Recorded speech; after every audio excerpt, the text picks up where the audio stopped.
An attack. You sat on attack? A thumbtack. I don't know if people are going to understand what's happening because we went live right in the middle of you saying that. I sat on a thumbtack. Everybody loves me. Out of context, humor is hilarious.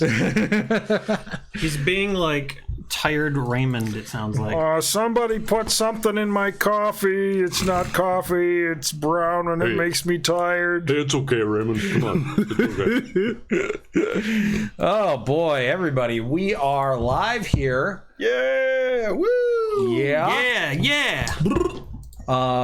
Ready for another episode of Rated RPG, the greatest adult fun time D&D stream that airs occasionally on Thursdays, but most often on Saturdays. This is a terrible tagline. I've never watched that fucking show. And originates from Madison.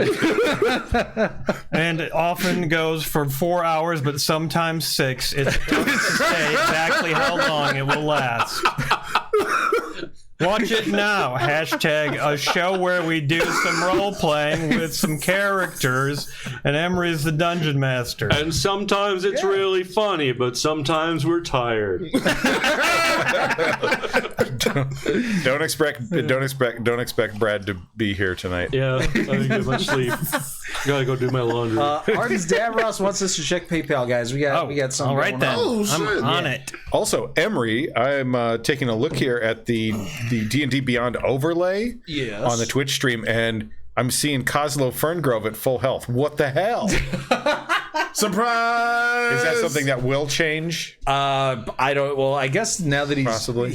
since we're keeping him in the campaign, just in case he becomes alive again, his stats are just going to sit there unchanged. Well, he's at maximum health for a corpse. That's true. You're remembering him at his best. Yes. When he was at full health. Oh boy. I did get a haircut. Thanks for noticing. Oh my gosh. Someone noticed my haircut. Did you guys remember to turn off blurps? Asked Misanthrope. Boy, I sure hope we did. I sure hope we did. I don't know.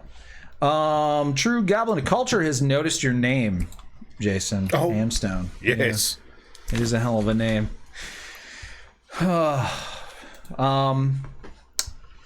I'm thinking that maybe, so what we traditionally do on sessions where we've leveled up is we talk about what stuff you guys have gained at this level. And level 8's a pretty big one. It's a really big one for most people because you get an ability score modifier. Now, for some people, level 8 is even bigger because their character died last session. They had to make all 8 levels worth of choices. Some people. Don't know who he's referencing, but okay. Arden's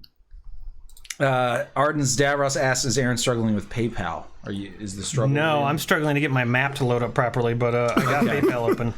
All right. So before we get into the nitty gritty of the actual role playing, let's ease into it a bit by allowing people to sort of talk about the stuff that they gained and what they're excited about using at this level. And Jason, for you, I don't know how much you want to go into what Hamstone is able to do, but we're gonna find out all about Hamstone anyway. But I will tell you, he's an Oath of Vengeance Paladin. He's a human. He's a knight, and he's round and he's rotund and he's kind of a jolly sort of guy, not very bright. But he. Why did you look at me when you said a jolly guy, but not very bright? Because I'm talking to you. I'm not like putting this on you. I'm not saying it's you. I didn't create a character that's you. He didn't say that. You read into it however you want to read into it. Please don't kill him tonight. Okay. So he is an Oath of Vengeance Paladin, and he has a lot of great Paladin abilities, like lay on hands. He's got a pool of hit points that he can give himself or his party members or whomever. He's got divine sense. He can sense fiends and undead and celestials. He has that ability to turn that on and off. Nice. He has a retainer.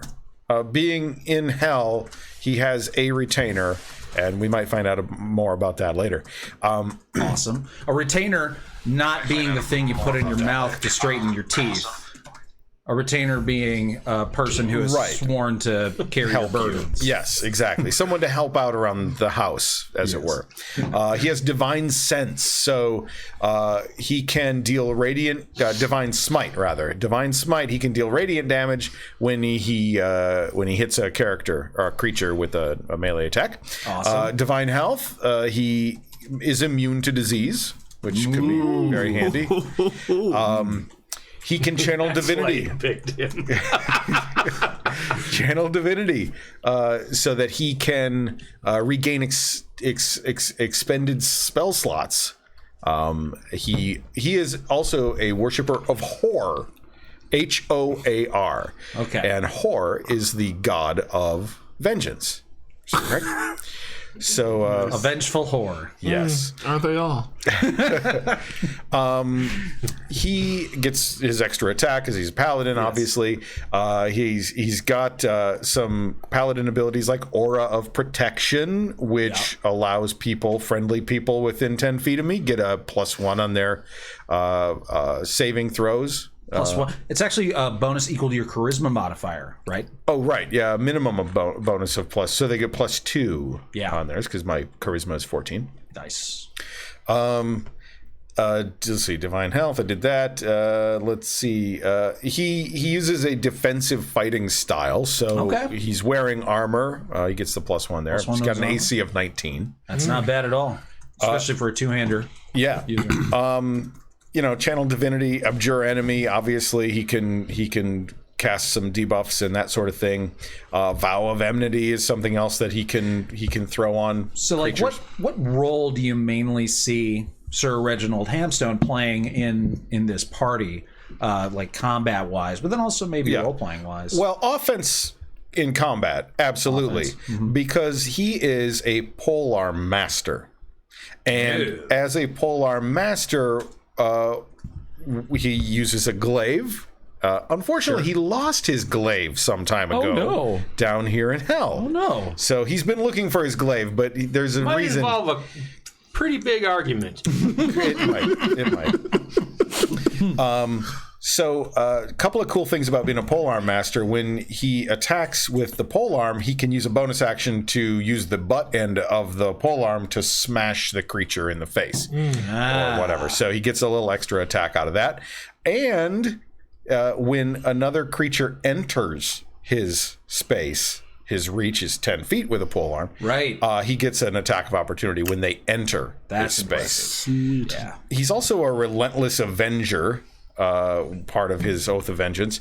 When he hits a creature with an opportunity attack, he can move half his speed immediately after the attack. So if something enters his space, he can smack it with his glaive and then use half his movement. So, and that doesn't stipulate that you have to move towards them or anything. No, and it doesn't, and that does not provoke an opportunity attack either. So yeah, you could theoretically, somebody walk into you, you get a free attack, and then you just run away.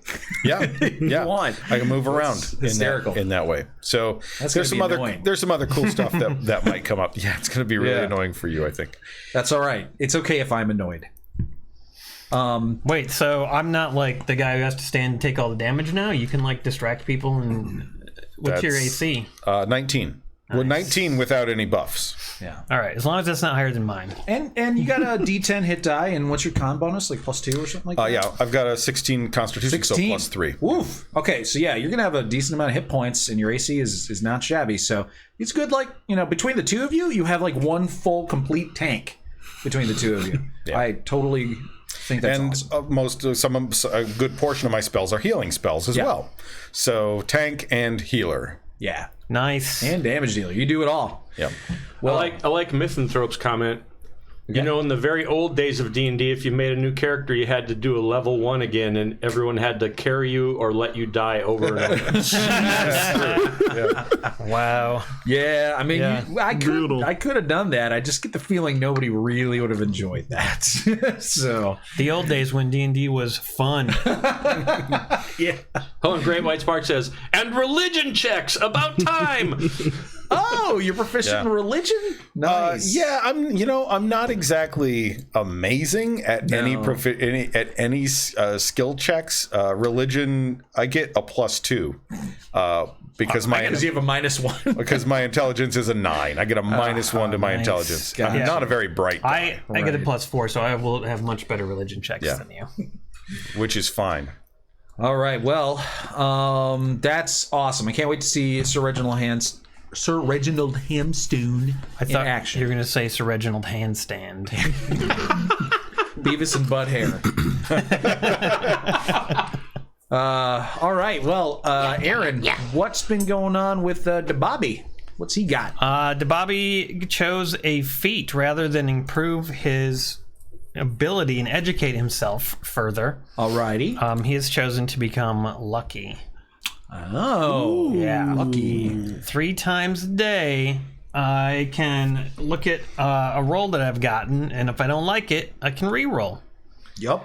It's a D20, and is it limited to attacks, saving throws, and skills, or attack, ability, saving throw? All right. Well, those are the 3 big ones. Those are the 3 big ones. Did you have to stay up all night to get that?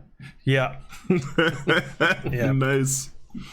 I played cards with somebody and learned how my luck influences my life. I stayed up all night to get some. He stayed up all night to get lucky. Yes, exactly. That's how I learned how to get lucky. Well, speaking of lucky, we got Race the Roaster over here, and we all kind of collectively realized today that we have been completely ignoring one of Race's abilities. It's never come up that any of us can recall. Maybe somebody in chat or watching can help us remember, but he has an ability called Halfling Luck, where every time he rolls a natural 1 on a D20, he just gets to re-roll it for free. And we've never used it. Not once. Yeah. Has he just never gotten a 1, or do we just not... I don't remember. I can't. So I just rewatched everything over the last couple of months. It was mentioned in the very early episodes, right? But I'm not sure it was used. Yeah. So it was Race and I were playing cards. That's and right. I was like, man, I just figured out how I can be luckier in my life. And I was like, funny you mentioned that, man. I used to be lucky. Yeah, I don't know what happened. So after we sort of made this revelation, Dion had to choose what stuff Race was going to have. So tell everybody what you chose. Yeah, so it was down between, take points, but instead I took bountiful luck. After that last session where we lost Coslow, so basically any ally I see within 30 feet of me, if they roll a 1 on a D20 for attack, ability, or saving, I can give them my lucky reaction and they can re-roll it. So yeah, since other people roll more 1s than me, hopefully we can keep everyone alive from Yeah, we're thinking maybe if everyone has that ability, then we'll remember it from time to time. And not rolled as badly. And then you picked up a few other spells. Oh, that's true. I added, darn it, I gotta go to it. I added greater invisibility. It's going to be playing with this guy since when he's like stealthy, he gets like super extra damage on his arrows. So I'm just going to make him just do all the heavy lifting essentially. And then I swapped out Hypnotic Pattern. I've used it like twice. It was fine. And instead I put Slow because Slow has a bigger cube of 10 feet. And also it does more and it's the same cost. Why the heck not? Those are like my big changes, so yeah. Groovy. I forgot to mention my spell. Ooh, okay. I swapped out, in honor of Coslow. Coslow and I used to do the web crawly vine combo. What was the vine? Oh. It was spike growth. Oh, yeah. Yeah. Coslow and I used to have the spike growth web combo, which was beautiful. And since he's passed away, unfortunately, I decided to get rid of that spell. And instead, I took spider climb. Oh, so it's like sort of related. Yeah, web, it's spider. Yeah, it's, But it doesn't make you cry every time you cast it. Exactly. I'm not going to feel like, super sad and get distracted every time I cast it. Remembering the good old days. I just want to point out before we get to what Glubjag has, I have noticed a trend in your guys' choices. So first of all, Paladins, one of their strongest abilities is their aura. that gives a bonus to people's saving throws. That's really good. And then we got Mr. Lucky over here, who gets to re-roll saving throws and attacks and stuff. And then we got Race, who is letting people re-roll natural ones on saving throws. I feel like you guys might be a little concerned about saving throws, considering what happened to your best buddy, Goslow. You know, We're shell-shocked and can't admit it. it's there's trauma involved with what we've gone through, and we are all trying to make sure that doesn't happen. And just like people would. Yep. All right. So sorry, Brad. What does Glubjag have now that you didn't before? Well, it might seem like I'm bucking the trend here, but let's think about it for a second. So I didn't take a feat because I could get a bonus in 2 of my physical activities by putting them up one. So I now have an 18 strength and a 16 dexterity. Nice. And I swapped out a spell and I gained a spell, so I actually took Spike Growth. Nice. We'll go back to that. And I Wait, took, you did? Yeah. No, it would have made me too sad. It's good on its own, anyways. And I took Snare. So it's not helping us survive stuff, but it's to keep enemies away from us. Right. So it's kind of along the same theme. Yeah. The other really cool ability that I got is it's called Land Stride, and I can non-magical difficult terrain no longer slows me down. Oh, that's could be quite handy. Actually. Yeah, and then also it allows me to move through non-magical plants without being slowed down. And if they're plants that harm you, I don't take any damage from them. Dang. Okay. Yeah. And who knows what kind of horrific magical or non-magical plants exist in hell? Yeah. And I get a advantage on saving throws against magically created plants that are created to manipulate or impede movement. Okay. So none of those weeds are going to slow you down. Exactly.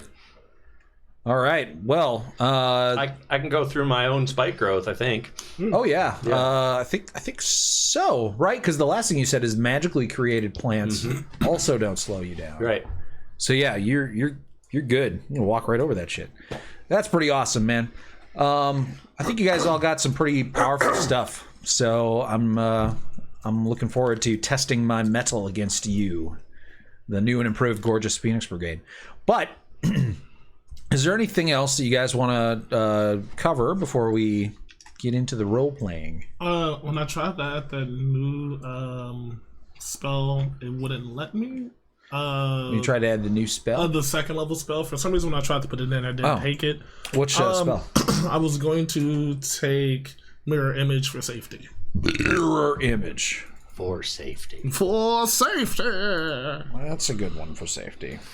There are... So Arden's Devra sent something. I'm going to wait until we take a little halftime break to do it, because it's going to involve... It's going to be involved.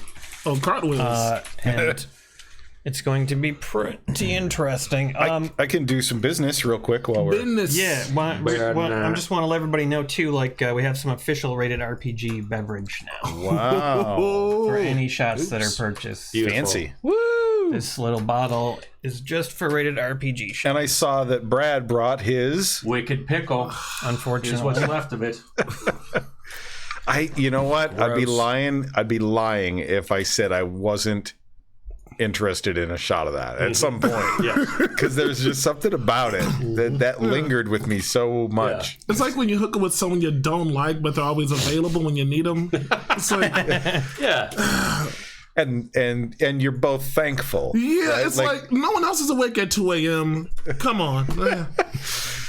All right, some business. So we want to thank our latest Patreon supporter who just joined the Patreon like yesterday or day before, Jedi. Woo! Yay! Jedi. And we want to thank Danny Bell for all of his support for over a year.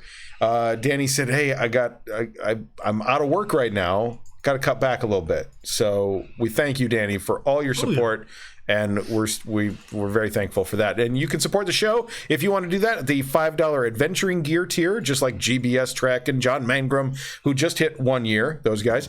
Congrats. As well as our $15 a month level 15 Bard tier supporters, Cheesemaster 007 and Josh Millard. You can support the live stream and the podcast at patreon.com/ratedrpg. There you go. And you can buy shots during the show. And we've got some other cool stuff we're going to tell you later, too. Yes. Very cool stuff coming to Patreon today during this episode. Jedi said, are Aaron and Jason streaming from an alley, LOL? No, it's actually, we're at the side of an old factory. Yeah. I was going to say we're on stage at a comedy club. I was about to say, you're about to do some stand-up. That's red bricks. Those are red bricks. We are streaming Comedy from bricks. a dungeon. Dion and I. Why can't we make the whole car out of the fire-resistant shield? Oh, gosh. Arden Stavros just sent a message. Hey, we talked about this last time about potentially sending money to Aaron in PayPal to give them the ability to join on Patreon. Any more information on that, or is that just too complicated? Like we would set up a Patreon. I guess message us about it, and we'll continue to try to figure it out. I don't know how we would do. Oh, that. like subs instead of on Twitch. Like subs. It's subs instead. Said on Twitch. Yeah. I still don't understand what this means. Well, there's like multiple ways, right? Right. Yeah. Because Patreon's like the same as sending money to PayPal. Yeah. Yeah. So there's, I can't wrap my head around it. Too complicated. Oh wait, you're saying like gift it. He's saying like gifts, gifting. Gift a Patreon subscription to someone else. Patreon subscription to someone. Patreon doesn't allow you to do that. We would have to set up like a specific thing where you sent money to PayPal, and then we would have to make accounts for people. And I don't think we'd be able to do that. Someday Patreon said they're going to make gift subscription options, but they don't have that right now. Okay. So there's just no way we can do it. It's better to not even try, I think. That's nice that you'd want to gift it, though, dude. Yeah, definitely. Yeah, that's super cool. Okay. So we left off, obviously, with the tragic death of Koslo. And on the positive side, though, you guys did rescue Lulu, who had been kidnapped by some hell wasps, and they were taking her to some.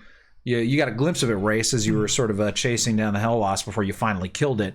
But they were taking her to some bizarre, like floating nest, like this gigantic floating nest. That appeared to be chained to the earth by some pretty big chains. Although you've actually seen bigger chains on El Terrell, these are still pretty big. And you could even sort of see that there were what appeared to be like angelic wings poking out of this massive nest in a few places, like really small for the nest, but there was a whole bunch of them. You weren't really sure what that was about. But Lulu didn't make it to the nest, and instead you two returned to the rest of the party, where you found out that Koslo had died in a firestorm, fire tornado specifically. And the rest of you guys were pretty banged up. You had just escaped from Harriman's Hill, this terrifying hill that had a bunch of dead ex-Hell Riders impaled on various iron trees that dotted the hill, being tortured forever, having their blood drained out of them by, what are those called? Those giant mosquitoes? Sturges, yes. Yeah. Their blood drained out of them by sturges and then being fed to a vampire who was also being tortured forever. But you escaped Harriman's Hill rather excitingly after doing a really cool chase scene. But yeah, that took so long that was like the whole entire episode, wasn't it? Very exhilarating, lots of ups and downs. 10 seconds from the end of the chase, lo and behold, Oh man, Koslo was burned to a crisp. oh man, It was like the last roll. It legit was. The last chase, thing like feet away from getting out of the whole area. Yeah, if that would have been a Game of Thrones episode, it would have been the last one of the season. Oh. Yeah, yeah, For sure. But yeah, Lulu, of course, crying, weeping. Oh, I wish I could raise him from the dead, but I forgot how. Oh dear. Maybe someday, though, if I keep getting my memories restored. And I think you guys didn't really do anything with his body aside from put it into an animated pot that was dancing. Bucket, yeah. You got the Clem treatment for a moment. That's right. In honor of old Clem. But after an hour, the bucket sort of stopped animating, and you're just kind of left with his corpse. And you set up a tiny hut, or as a Dealman's. The Dealman's sexy shack of mysteries. Yes. The name changes. And you made it nice and opaque so that people from the outside wouldn't really see it too well. It would just sort of blend into the hellscape of Avernus. And you went to sleep in the nice sort of like climate-controlled, quiet, safe Yanni always playing quietly, just, good environment. I don't know about any of this yet, because I think I'm still unconscious. Oh, damn. Shit. No, you were back. I was? Yeah, you had lengthy conversations about how it wasn't your fault. And you couldn't see because of the gnat darkness. Oh. Yeah, one of the first things that happened, actually, is Bobby, who was sitting safe on his motorcycle like a half mile away, saw it all happen, was like, oh, no! And then he, like, ran right over to you and, like, healed you up. All right, so. I remember that. Yeah, I saved your life. You're welcome. Then we ate the last of the good berries, too, so... Oh, that's right. The good I'm going to kill that asshole Haruman. If it's the last thing I do. I'm in. It probably will be. Maybe not today. Maybe not tomorrow. Maybe not the day after that. Maybe not the day after that. Ad infinitum.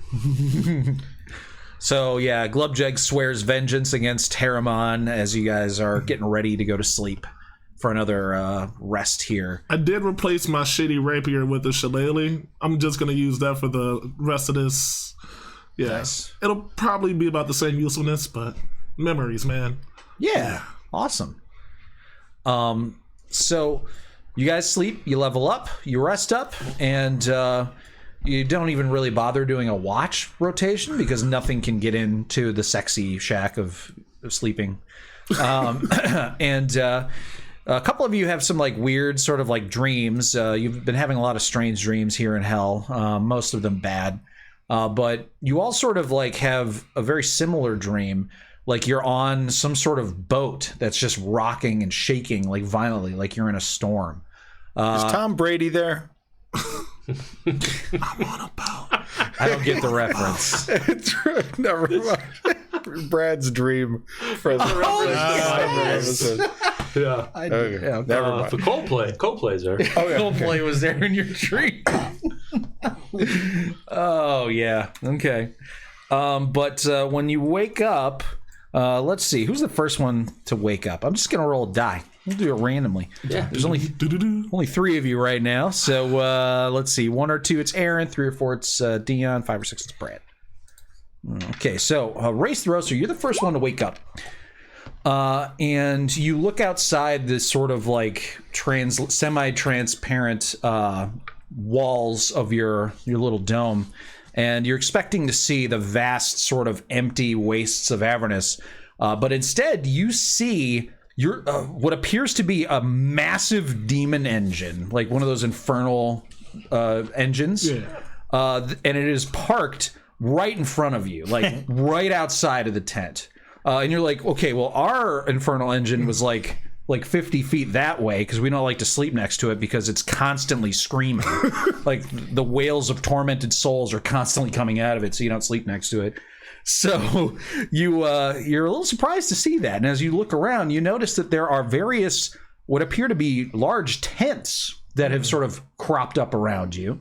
And if you zoom out on your map, you'll see that you are actually in the middle of some encampment that has just sort of sprung up around you.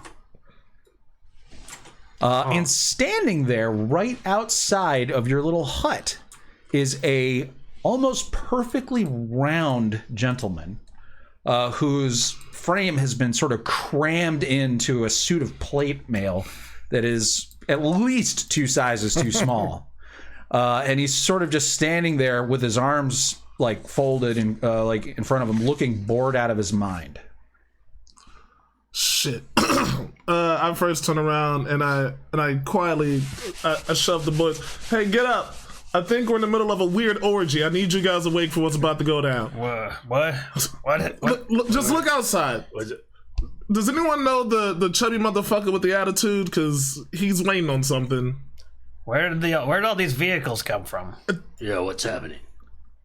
Did anyone send out like a raven to meet up with people? Because I'm gonna go outside. I'm just gonna peek my head, see what's good. I'm gonna polish up my glaive because he bought it for me, and I'm gonna treasure it forever. I open my sexy shack factory hut door, and I say to the large man, can I help you, my dude? Oh, geez, look at you. Hey, where'd you come from? It got a little. There's a thing behind me. I'm magical as hell. It's kind of my thing. How did you get here? Oh, this is the Wandering Emporium. It's like tents and stores and shops and whatever.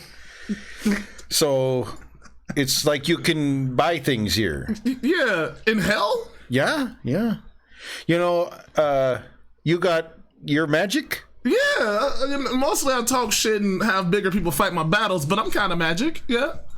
You see, you got bigger people in there? Oh, I mean, listen. Who are you talking to? Guys, come outside. There's a hut Emporium man person. All right. So what's the deal with you?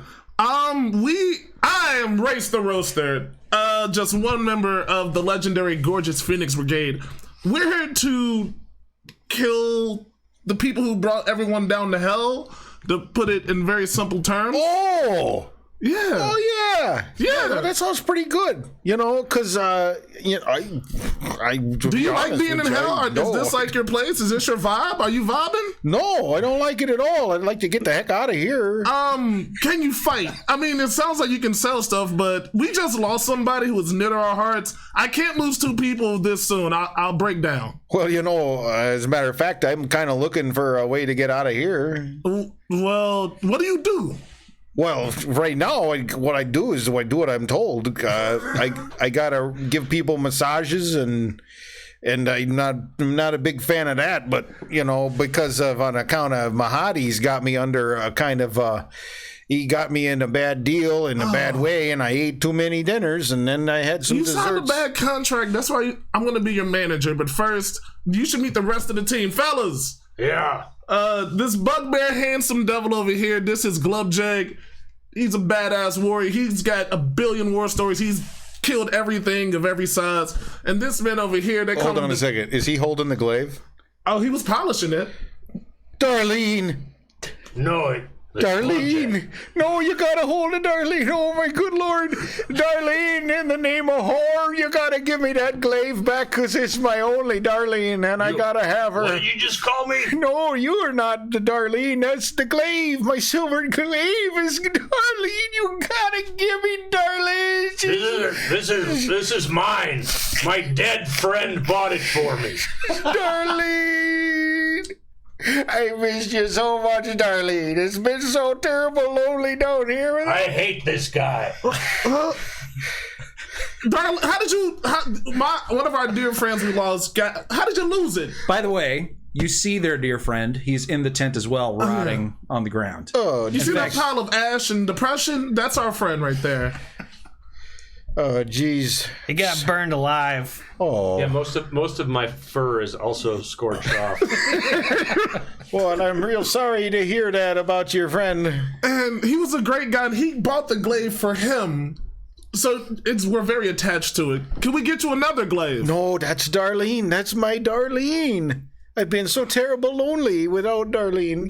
Can you sell me Darlene? I don't have no money or nothing, and I was gonna ask you guys for a big favor. What, are you married to this or what? Well, some folks might think that way, but it's not really all that way. I'm just real attached to her on account of my dad gave it to me when I came down to Elderell. I wanted to join the Hell Riders so bad, and they wouldn't let me. And then Darlene, oh boy, I'm glad to see her, but I'm not so sure about you. The Bobby, how do you want to? I'm staying out of this. Oh, I'm probably gonna go explore. What does your shield say? Shield, do you have any input on what's going on here? Have you been listening? I have. I'm very confused. Great. All right. Well, the shield's aligned with my feelings. that shield is as useless as Torm. All right, Glubjag. This means a lot to both of us, apparently. It's like, what if you lost Kuragul and someone found it? You would do anything to get it back. Yeah. This is his Kuragul. What could he do to... It's not even magical. It's very not magical. Exactly. You already have a better weapon. This is his bread and butter. And you know he loves bread and butter. Look at him. So, can you give it back to the big guy? The shield whispers into your thoughts, Debabi. It says, force him to make a deal with you. Make him swear his life to you. Ooh. Oh yeah, that's a good idea, Shield. Yeah. Right. What do you think? What do you think about we make a deal with this guy? I'm listening. So we might be able to give you this weapon. Okay. But, you got to give us something in return, not just massages. Oh, it's good offer to massages because I'm really good at it. I got big, strong hands. How about this? How about I'll fight with you because on account I want to save these folks here from Elderell. I'll fight with you. We could use a fourth. What can you... No offense, guy, but it doesn't look like you have much stamina. Oh, you gotta give me that Darlene there. Me and Darlene, we get along pretty well. We know our way around the battlefield. Wait, but what am I touching here? That's Darlene. Yeah, but I've been quite intimate with Darlene for quite some time now. But then I got, I was having a trouble when I got down here and I started wandering around and I was trying to find something to drink and eat. And I found this sort of like this fortress and I went up there. There's little weird fellas and they were like, do the truffle shuffle. And they made me take my clothes off. And then next thing I know, I was doing a dance for them and then to get some water and the food. That was Fort Knucklebone. Those goddamn gnomes. Yeah. And then next thing I know, Darlene was gone, and I couldn't get in there because I was pretty badly hurt. And then I just wandered the desert, sort of, so to speak, and then I found myself in the Wandering Emporium. Well, how am I going to remember Kozlo if I give this away? Well, you got him right there. He's in a bucket. Bring him along. He can't weigh much more than 15 pounds. All right. Well, so what is your profession? Oh, I'm Sir Reginald Hamstone. I'm a knight. Yeah? Yeah. All right. Yeah, oh, yeah. You got some kind of fancy symbols on your... Oh, yeah, that's whore. I have an allegiance to whore. So if you don't get on board her name with... was Darlene. No, Darlene's me glaive. The whores was you got the god of vengeance. Yeah. Different things altogether. So, you're one of those religious guys? Well, yeah. I'm a paladin. Can you bring our friend back to life? No. Will you ever be able to do that? I don't know. Probably not. I don't know. It depends what whore has in store for me. Right now, all I'm about is just getting my poor Darlene out them grubby hands of yours. Sorry, no offense. All right, I will give you this. If you will give your life for mine if I'm about to lose it. And if you can ever resurrect our friend, you do it for free. Okay. He's also got to say the Gorgeous Phoenix Brigade oath. Right. Okay. That doesn't sound too bad. Take a knee. Oh, okay. Oh, boy. And daily massages, too. Oh, jeez. You know what? I already got to do that down here anyway. So, you know what? I hate to do this because I won't be able to do any of this stuff for you if I don't get out of here.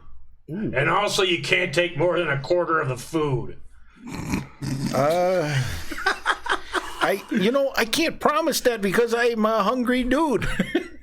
Look, I'll tell you what. If you help me get out of here, I'll swear allegiance to your Gorgeous Phoenix Brigade. Okay, let's hear the oath.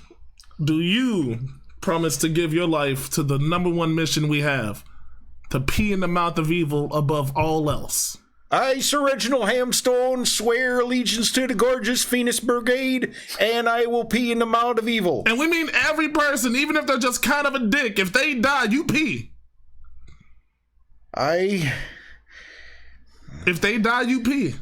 Are they evil? Say it with me, guys. If they die, you pee. If they die, you pee. If they die, you pee. If they die, you pee. What do you say? Before Reginald can answer, he goes to open his mouth. I don't know what he was going to say, but he goes to open his mouth when all of a sudden you hear a new voice coming from behind you guys. And the voice says, Reginald! Oh, jeez. My dear, sweet Reginald, why didn't you tell me there were new guests? Oh, sorry, I didn't, it wasn't on purpose. I just was standing here 1 minute, and then the next thing you know, this little fella come out of this here invisible whatnot, and then this big fella, and there's got my Darlene with him, and then this fiery fella here. The man who has just addressed Reginald and you guys should be appearing on your screen now. He is a human, and he's dressed in very, very fine clothing, so fine that it seems to just repel the dust and excrement that sort of covers the ground here in hell. And he walks towards you with a swagger that really someone of immense wealth and power really is the only kind of person who can carry themselves like this, or somebody who's pretending to have such things. And he approaches you all and says, forgive my sweet Reginald. He is usually the most attentive greeter here, but I see that he is failed in his duties. I am the great Mahadi, and you have found yourselves in the Wandering Emporium. Cool. Yes. Now, this place, and he kind of gestures across the whole camp, is filled with all sorts of wondrous activities and objects here to satisfy you in many ways. And the best of the best satisfactions can be found in my own personal establishment. Yeah, you come on into the Wandering Emporium. Mahadi will take care of you. At the Infernal Rapture. Right, the Infernal Rapture. You're such an imbecile. Sorry, Mahadi. I didn't get much sleep last night because I was massaging all the people that come through the tent. Right. Well, Yeah, you need to treat him with more respect. Mahadi sort of like walks over to Reginald and whispers something into his ear, so you guys can make perception checks, see if you overhear it. You want to do it for me? Sure. This thing's gonna freeze up. I will do it for you. Gracias, senor. Snapshot. Well, if I do it in D&D Beyond, will it show up? It won't show up in Roll20. Okay. So, looks like Glubjag and Race overheard it. He basically says, were you swearing an oath to these people? You know you can't do that. Your life belongs to me. Now, bring them in here and make them buy something. And then he sort of smiles at you guys and says, I will be awaiting you in the Infernal Rapture. My good, sweet Reginald will show you the menu. Please enjoy yourselves. Bye-bye. I just glare at him. What's the deal with that guy, my good sweet Reginald? Well, when they found me down here, I looked to make sure that Mahadi's out of earshot. Well, when they found me and they had all this delicious food, I had a soul coin, and that I found when I killed a creature, and anyway, they had a spa and a restaurant and all this delicious food, and I was like, I haven't had no good food for a long time, and so I had a big meal, and they said, you want some pie? Of course I want some dang pie. So I ate a pie, and then they were like, that's 3 soul coins, and I'm like, all I got's the 1. Maybe I'll wash dishes or something, help you out. And then Mahadi's like, no, you're my guy now, you're my sweet Reginald. And then, so since then, I gotta do dishes, I gotta give massages, I gotta cook meals, I gotta do all this stuff. Anyway, I gotta use my spells, right? Because I can purify the food and the drink. And I gotta do that. You spent a soul coin on pie? Well, she was supposed to spend 3 soul coins on the pie. I only had the 1. Anyway, so you guys gotta get me out of here. You guys got a couple soul coins, I can pay my debt off, I can get out of here. I do. So wait, we have to pay your debt off with our soul coins. Yeah, that's what I'm asking you. Well, you didn't really mention that was going to be part of the deal. Well, you didn't let me, and then Mahadi showed up, and next thing I know, here I am. Well, first of all, you're one of us now, so you can have your Darlene back. You really? You mean it? Second of all, you're pathetic, so you can have your Darlene back. Hey, now, if you were in my position, you'd probably be feeling about the same as I am, so don't be throwing around casting aspersions at me, you bugbear. I didn't say you were always pathetic. You're just whining and bitching, He's had a tough go. Sometimes life is hard. It is. I mean, I almost just died next to my friend who did die. All right, I'm sorry. Okay, I'll try to do better. Thank you for giving me Darlene back. You're welcome. I mean, yeah, we've been through a lot, but he did get a really raw deal on pie, Yeah. These soul coins, all they're doing is dragging me down and making me feel all fatigued. Yeah, we should probably spend those up. How many do you still owe? Well, 2. Well, that's how many I got. But what about our vehicles? I thought you were working them off, though. Well, I was supposed to. I don't know when Mahadi. I don't think Mahadi's going to let me work him off. Has he given you an update of how much soul coins you still owe? No, every time I ask him, he yells at me, calls me his sweet Reginald, and then he kicks me in my butt. Is he a gambler by chance? I don't. Oh, geez, I wouldn't. He's not really what he seems. I can't do this. What does that mean? I can't talk about this now. I can't talk about this right here and now. Let's go talk to this guy. Let's go. I want to show you this why don't stuff. you show us this whole area? You guys might need what do you got going on here? So, do we need the soul coins for the vehicles? I believe we do. Don't you have to put one in? Keep them running. Yeah. We'll have to keep one then. We got 2 vehicles. I don't know what our plan is after this. 2. But I don't know either. How many soul coins do we have? 5? At some point, Does someone have an he gave me inventory? 3, and I used one in the vehicle. Oh, so this is it. We either pay to get, but we don't even know if those will. Let's go talk to it him. Stays in the vehicle? Well, it's like gas. It keeps it going for a while. Oh, Yeah. You will have to get more eventually. Interesting. I think They're not hard to get, right? I mean, they're not easy to get. we've Okay. been down here a while. Did I have to use one for the motorcycle? Because I don't recall doing that. The motorcycle must have already come with gas in it. Okay. Came loaded up with 1 fresh soul coin already in it. Great. A full tank. That one didn't.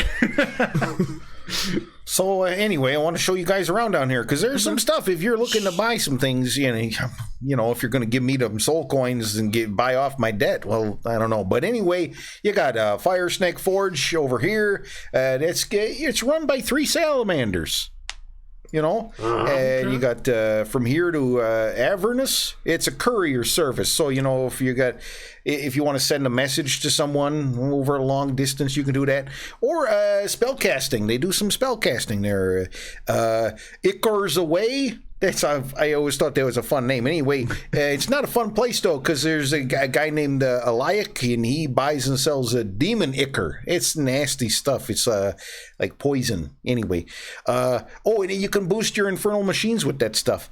And then there's Zenith's, I never get it right. Zenith or Zenith? I don't know. Larva farm. They buy larvas. They're gross little like grub things with faces on them. Gross. Anyway. And then I get my hair cut at a barber shop, but I don't remember much about it. But I look good, eh? You like it? They put like a metal bowl on my head, and then they cut it like that. It's pretty good. We want this guy in the Phoenix Brigade. You already gave him the glaive, man. Yeah, you're right. Rules are rules. You're right. All right. And his hair does look good. It does. His hair looks very freshly cut and very immaculately cut. Listen, sounds like you're from up north, maybe the Ulver Peninsula. Yeah, I was one of the only human families there. There's a lot of dwarves, and I couldn't get a leg up on the pile, so I had to leave, and I came down to... I told you all this already about the... Yeah. Yeah, okay. Yeah. Is there a place... so you've shown most of the stuff. There's icker. Is there a place where you can speak freely without being overheard? Because you're titillating me with this information about Mahadi. Mahadi's got ears everywhere, I think, around here. So, well, let's just go hang out with him. Let's see what your actual bill is. So you will pay off my debt with the 2 soul coins. Listen, we'll see. We're gonna get you out one way or the other. Yeah. Let's just put it that way. Someone's gonna pay. All right, let's go talk to Mahadi. All right, so you guys wander on over to the Infernal Rapture, which is the largest tent. It's right in the center of the Wandering Emporium. And you guys kind of open the flap leading into it, and you see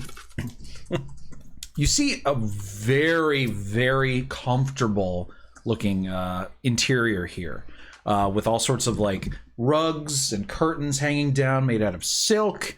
And you see Mahadi sitting behind a desk, smoking what appears to be like a hookah, as he like sitting cross-legged, not behind a desk, but he would be on like a pile of pillows, like with the hookah right in front of him. And he's sort of smiling, and behind him is a curtain that looks like it leads to somewhere else. You're not really sure where.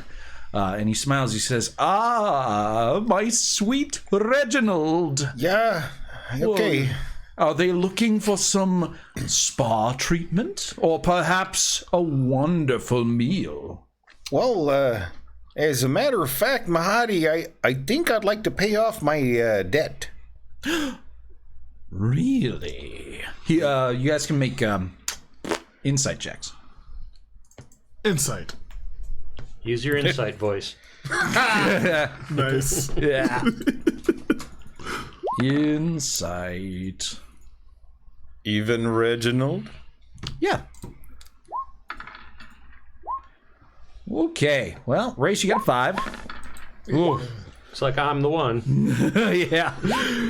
Glubjag, you pick up for a moment that it seems like the idea of him having his debt paid off doesn't please Mahadi. But he quickly sort of like hides that look of disappointment on his face. The rest of you guys think it's genuine. He's genuinely happy that you'd be paying off this debt. You'd be paying off my sweet Reginald's debt of 2 soul coins? That's what we're thinking, yeah. But if you do, you wouldn't be able to spend those soul coins on something far, far better than Reginald here. Well, Here, I haven't even shown you the menu yet. Reginald, fetch them the menu, my sweet boy. Okay. Reginald goes and gets the menu. And I can actually show you guys the menu. Sweet. Yeah. Where is it? Infernal Rapture menu. Oh, it was right here. I had it up. Oh, shucks. Sucks. You should be able to search for it in the compendium. I should. I'm gonna search for it. Infernal. That should come up. Infernal contracts? No. Infernal. Oh, there we go. Why is it Appendix E? That's weird. Okay, so he shows you this.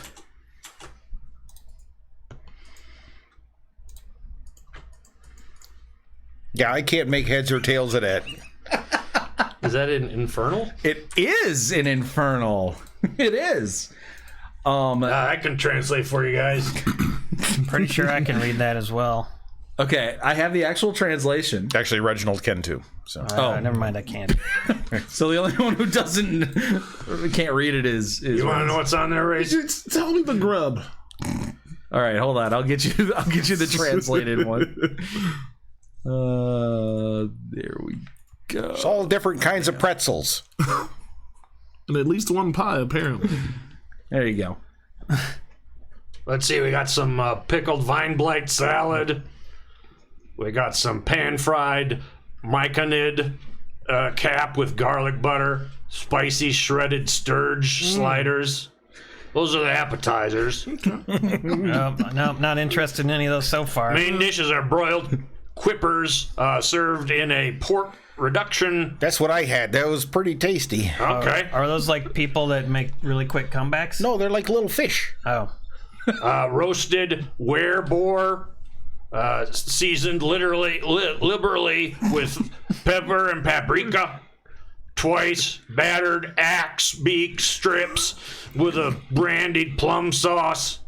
Deep fried miniature giant space hamster, seasoned to perfection with rosemary, basil, thyme, and tears. Yeah, that's a tough one to make because when I cook, I gotta have the tears. So I always thought about Darlene. Now what are you gonna do? Well, I hopefully ain't gonna have to cook nut no more. Let's see what these desserts are. I'm actually kind of hungry. I was hoping you would. But Candied face, spider eyes, in a raspberry liqueur reduction, sweet apple tart with a celestial caramel drizzle, and a rare miniature stench cow cheese selection, and coffee and tea.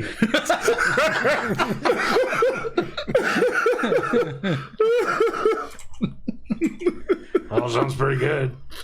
I think we should have a big feast in honor of Kozlo. Just have a dinner celebration of life? That would be perfect.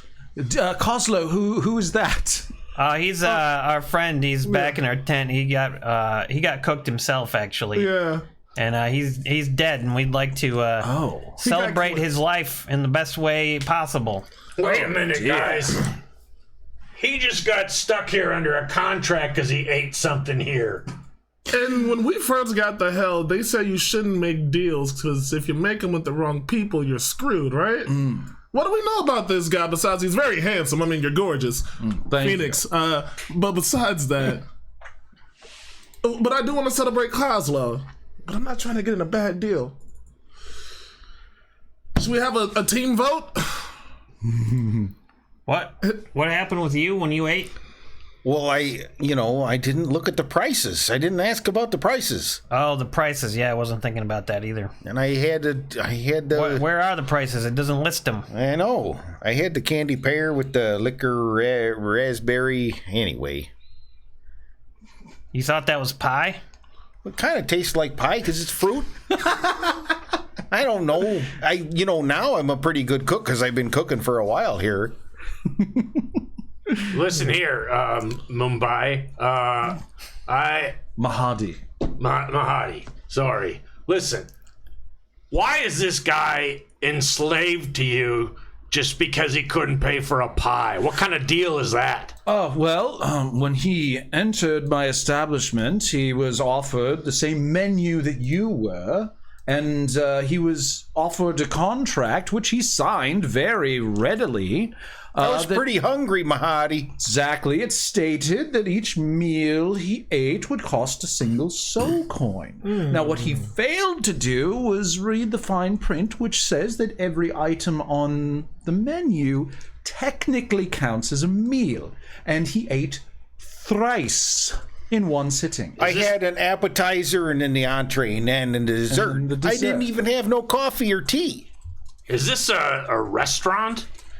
Well, of course it is. It's the only restaurant in all of hell where you can actually enjoy what you eat. I've never been to a restaurant where I had to sign a contract to eat.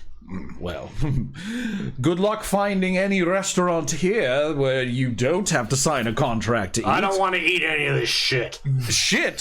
Forgive me, but that is just patently untrue. Yeah, You I can gotta eat shit agree. anywhere else. I gotta agree. It's pretty good food, but you know. This guy doesn't fool me.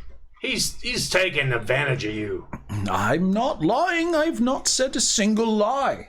I'm not a liar. Well, it's just ridiculous that you're keeping him captive for a pie. It was a pie in the appetizer. Well, whatever. Well, if you really think it's that ridiculous, I bet I could change your mind. All you have to do is sign your own contract, give me one soul coin, and you can have the most delicious pie you've ever had. Yeah, oh yeah, but each slice is a meal, right? Exactly. And complimentary spa services, which is always free with a meal. This It's guy's the fine print, man. You a know. fancy talker. Listen, I talk the gibberish too, baby. So we want to get him free. We got some options, don't we? I mean, we could just pay it, but you seem like a man. You're a contract guy. You like to make deals, right? Are you a gambler? A Are you gambler? a risk taker? A risk taker? Well, I would say any deal carries a certain amount of risk. For example, the risk that my sweet Reginald's deal was that he just wouldn't pay, which he didn't. So now he's working his debt off, which is fair. By the way, when is that paid off? Oh, soon. My sweet Reginald, very soon. Can I have a date or how much more massages? How many people's nails do I gotta trim? Well, I am keeping track of every nail and every back massage, so when the time is right, you will be free. Sometimes I gotta massage the fronts, Mahadi, and I don't like it. You should have read the contract better. Excuse me, Mandy. Now, so the original amount he owed you was 2 soul coins, is that correct? Well, he owed me 1 soul coin for each meal. But he paid you 1 soul coin. He fronted 1 soul coin, yes. So, and he's been working that off. Yes. So, why is it still 2 soul coins? Well, because he hasn't paid for a soul coin yet. Do you know what goes into those things? Yeah, soul.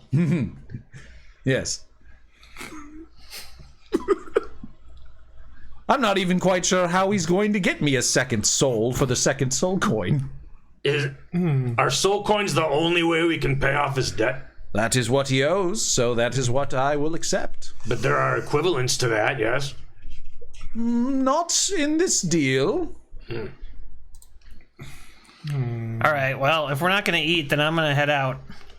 I suppose I would accept one of you in exchange for him.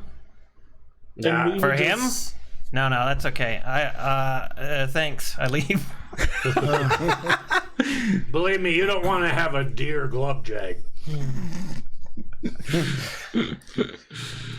Well, before you leave, please, at least have, and this is totally on the house, no strings attached. This is the newest addition to the Infernal Rapture. Even my sweet Reginald doesn't know of it. It is a beautiful and deadly, but also quite amazing and magical demon that I have captured, and it will lay an egg, one for each of you. And this egg will give you a boon, or perhaps whatever the opposite of a boon is. But that's the fun, you see. And he rips the curtain that was behind him away, and behind it is a cage with the most grotesque goose you've ever seen. It has like a face on it, but the face is like a person's face, but kind of like a comic face, like a Rage comic or like one of those like the troll face comics. It's like this, and it's got like this face on it that looks like it's straining to like take a big shit, and it's just kind of staring at you like and So it's like Gilbert Gottfried. yes. And it's clearly demonic. In fact, you might call this a demon goose. And he's like, come on, put your hand underneath. Oh, now we're Take talking. your egg. What? So wait, this thing gives you an egg? It gives everyone one egg. At what cost? It's for free. Fine print? Yeah, I guess there's no contract. It could That's be true. good or it could be bad. That's the... How do we Well, hatch how many eggs can I have? It will hatch whenever its time is up. Ooh. You can only have one. One egg? One egg each. You know anything about this, Reginald? Do I? Does You've Reginald? never seen this same... I ain't never seen that thing before in my life. He didn't offer you an egg? You brought in the cage, but the cage was covered. Yeah, there was a tarp on it. I don't know. What do you advise? Okay, tell you what, Reginald, we'll pay off your soul coin debt if you take one of those eggs and see what happens. Look, now I've had a lot of bad times around here with Mahadi and whatnot, and I just kind of want to get my debt paid off and get scooting. Scooting. All right, well let's take an egg. What the heck? But I right. want to go see some of these other shops. Yeah, I'll take an egg. Definitely. This is cool. All right. Well, Yeah, fuck it. Let's take an egg. all right. So write down in your inventory a demon goose I egg. ain't taking none of them damn eggs. Well, if you want to join the party, you got to take one. Is that true? We do everything as a We're family. unified. What's your name again? Race the roaster. Race? I don't Yes. got to take one of them eggs, do No, I? listen, you gotta pee in the same mouth, you gotta take the same eggs. Okay, I'll take a darn egg. all right. Ah, jeez. This is it'll be interesting. Yeah. As you go up to the goose, and you put your hand underneath the hole that the eggs come out of, the goose sort of like looks back at you with that same like grotesque face, and it sort of whispers, like, "This one's for you," and then it shoots it out. Wow. Then the next one comes up, and he's like, "Here you go, big boy."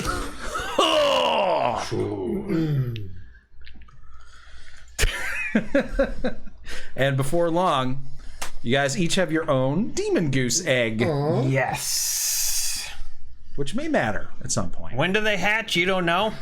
They hatch whenever the time is right. That's what makes it fun. That is fun. Yeah. Big Yu Yu Hakusho energy. I'm gonna put this in my. This is gonna be a good egg for me. I got a good feeling about this. Luck's going my way now. Do we want to take a spin around while we decide if we're gonna pay off his debt one more time? Yeah. Yeah, maybe just Show us around, Reggie. Yeah. Okay. All right. Well, so there's the Zeniths. That's the hobgoblin he buys the larvae. You guys don't got any larvae, do you? Not last time I checked. All right. Well, you don't got to go there then. Then there's a barber shop there. I know I've been in there because I remember the bowl. Anyway. Barbershop. Yeah, but I don't remember going in there, but I remember the bowl. I remember getting my hair cut. And you know what? I like the way I look. I think I look pretty good. And then there's Fire Snake Forge if y'all need weapons or whatnot. Is there like a portrait maker? Well, yeah, no, I don't know. Well, there's a bunch of tents that are sort of like open. They don't have anybody in them. And Reginald, you know that there apparently are going to be a new influx of merchants that are going to be added to the Emporium. But right now, it's actually kind of sparse. A lot of unfortunate deaths amongst the merchants happening recently. Some people been dying. Do we know how? Oh yeah, well it's hell. So accidents happen.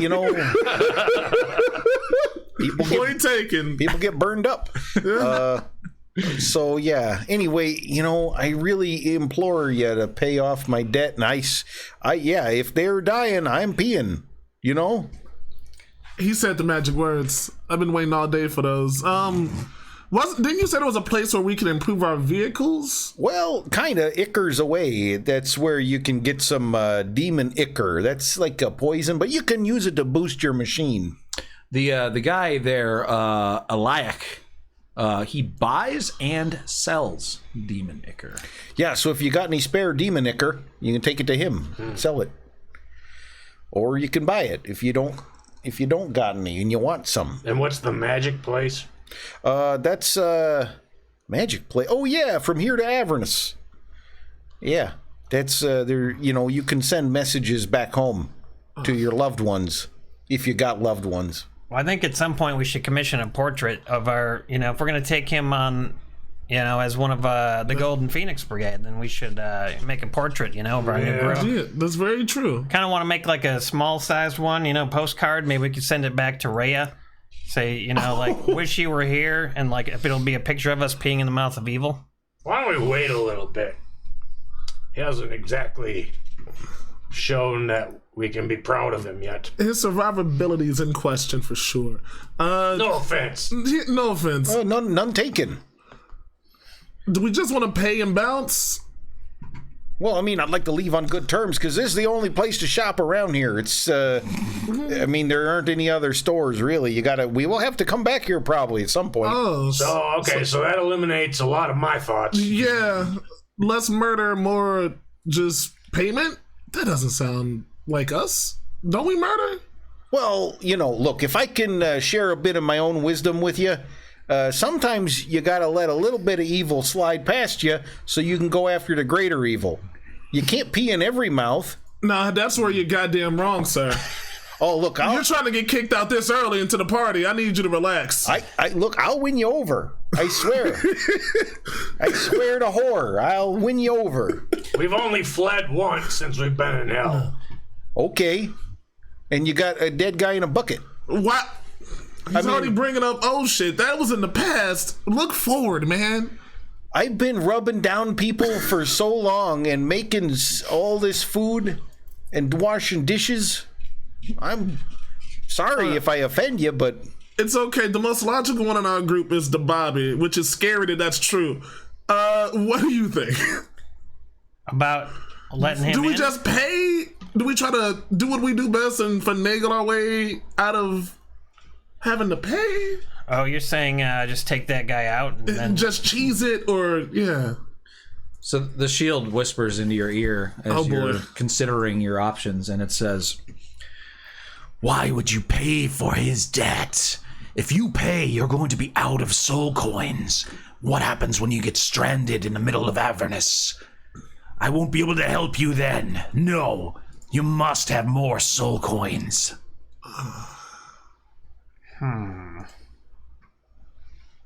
Would Reginald have any idea where a person could get more soul coins? Well, there are other merchants here who accept soul coins as payment. And then there's people that come in to pay for things with soul coins. So those would be the only soul coins really that you've seen, is the people buying stuff with them and the people accepting them as payment.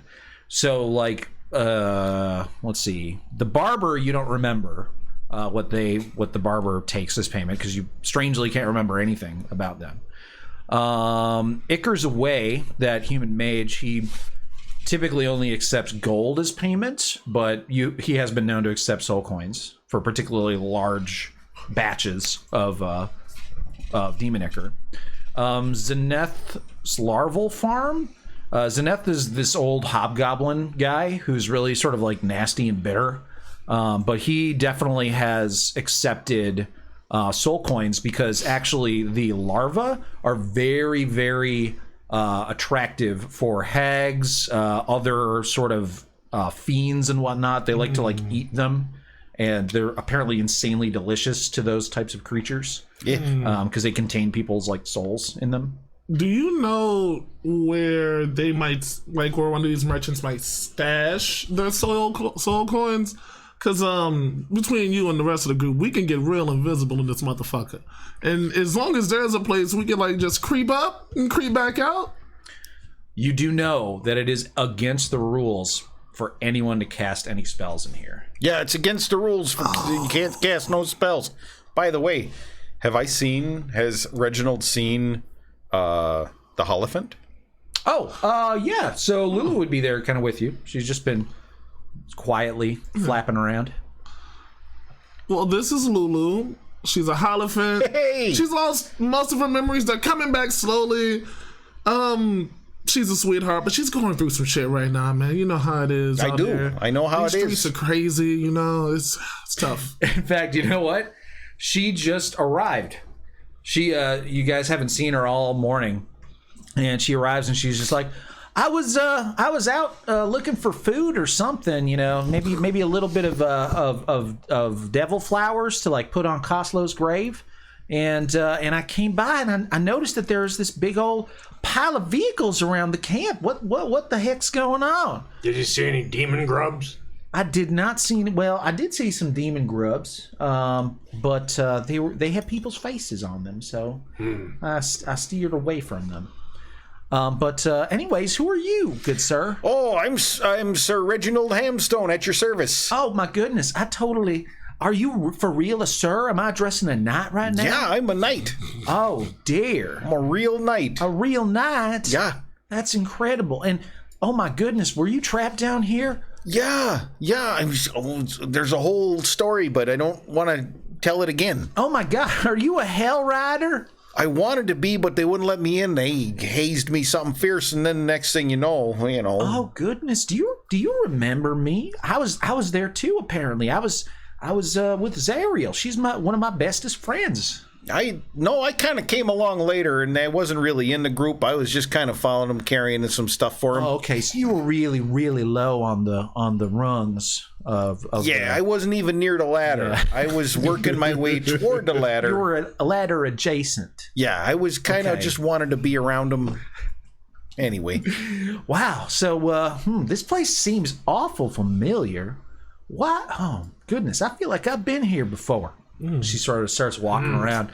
Think deeply. Come on. You can remember. Let me think. Well, gosh, boys, I got to tell you, I was just so turned around by the fact that Haramon's Hill wasn't where I thought it was. I thought it was going to be the Citadel of Swords or whatever it's called, you know, where Zariel's swords all been planted and stuff. But I was so wrong about that. I'm starting to doubt myself. And she sort of wanders up to the Infernal Rapture and is like, what's in here? And she like pulls the tent flap open, and she's like, ooh, and she goes inside. You guys want to get your friend out of there? Yeah, I don't. She will make. Yeah, we got to go check on her. She'll just agree to pretty much anything right now. Don't eat anything, Lulu. Lulu, you're not hungry. I swear to God. Get one of those eggs. So you guys follow her in? Yeah.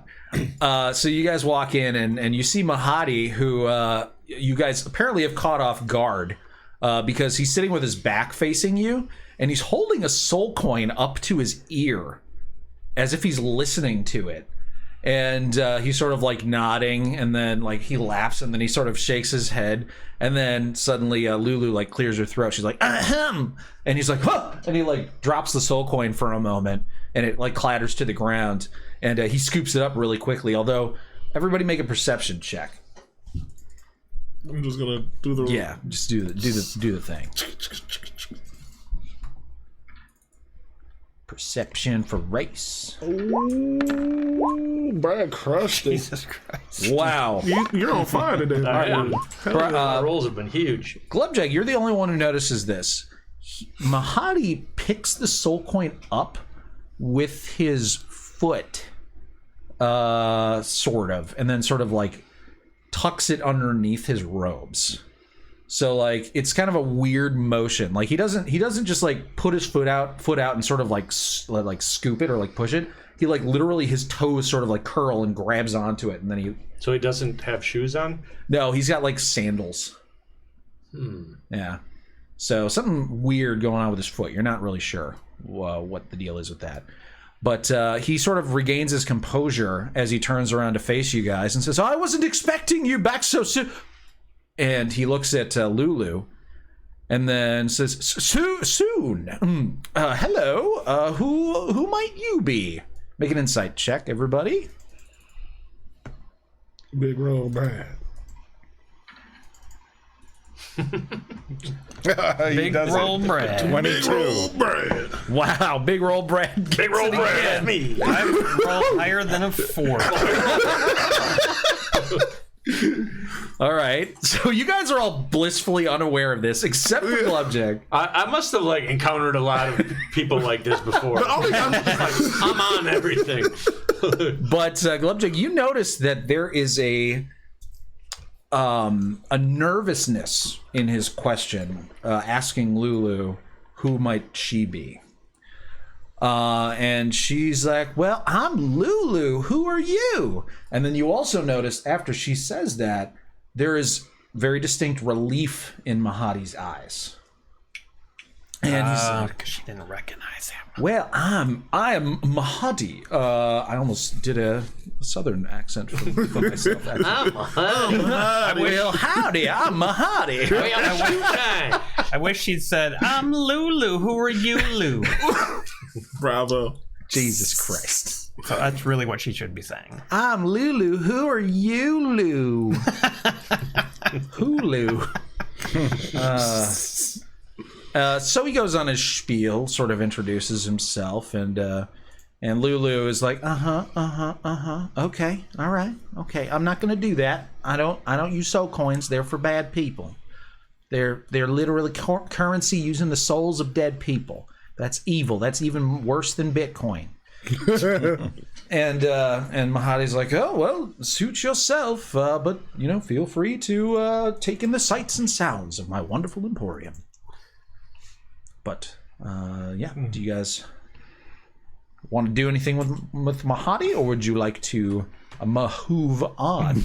This guy. Disadvantage.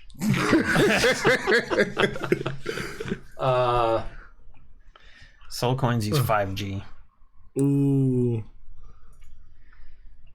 You're the only one who noticed anything. I'm just gonna talk to Lulu so she doesn't get tricked in anything. Lulu, there's only one rule here. We're not signing any contracts, and we're not eating the pie. I know it sounds good. It sounds delicious. No pie here. Is this all one big room? Yeah. But are there objects? Yeah. There's a lot of very beautiful decorations around. There's incense sticks. There's pillows. There are definitely other tent flaps that appear to lead to other rooms. So if he's busy talking to them, would it be feasible that I could hide behind something? Yeah, you could probably make yourself less visible. Okay. Sure. Yeah. I'm gonna whisper to Race. Keep him busy. I'm gonna stay here when you guys leave. Gotcha. I don't think anybody could hear that. I whisper to him that he should keep Mahadi busy, and I will. I'm gonna stay here when they leave. Okay. Not a problem.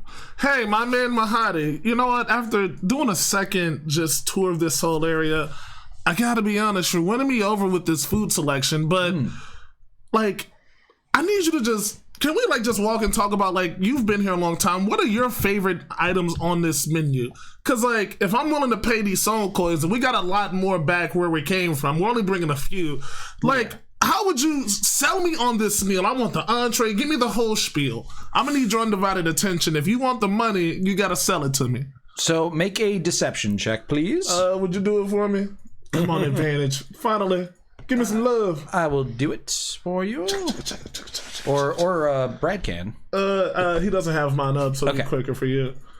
All right, so a deception check for you. Come on. And it looks like you have inspiration here. Did you want to use it? All right, I'm clicking it off. Then deception.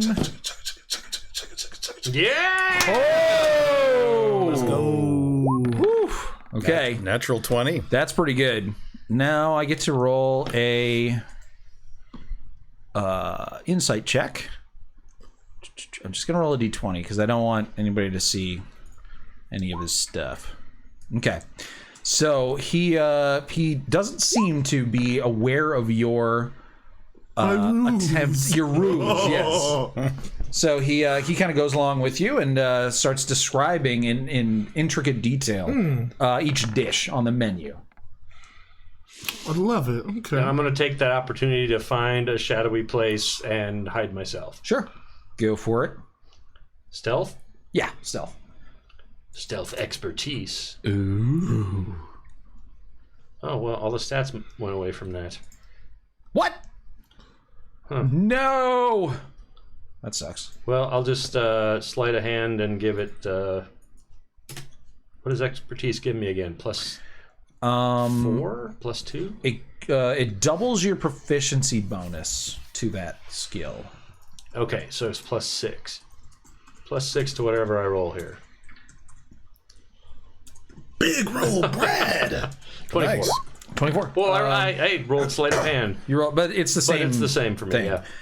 Okay, so another plus 3 on top of this or something like that? Plus 6. Plus another plus 6. No, you only double your proficiency bonus, right. not your entire Plus 3, bonus. you're right. So, 21. all right, 21. Groovy. And let's just make a perception check here. Oh shit. I rolled that. I didn't want to do that. Okay.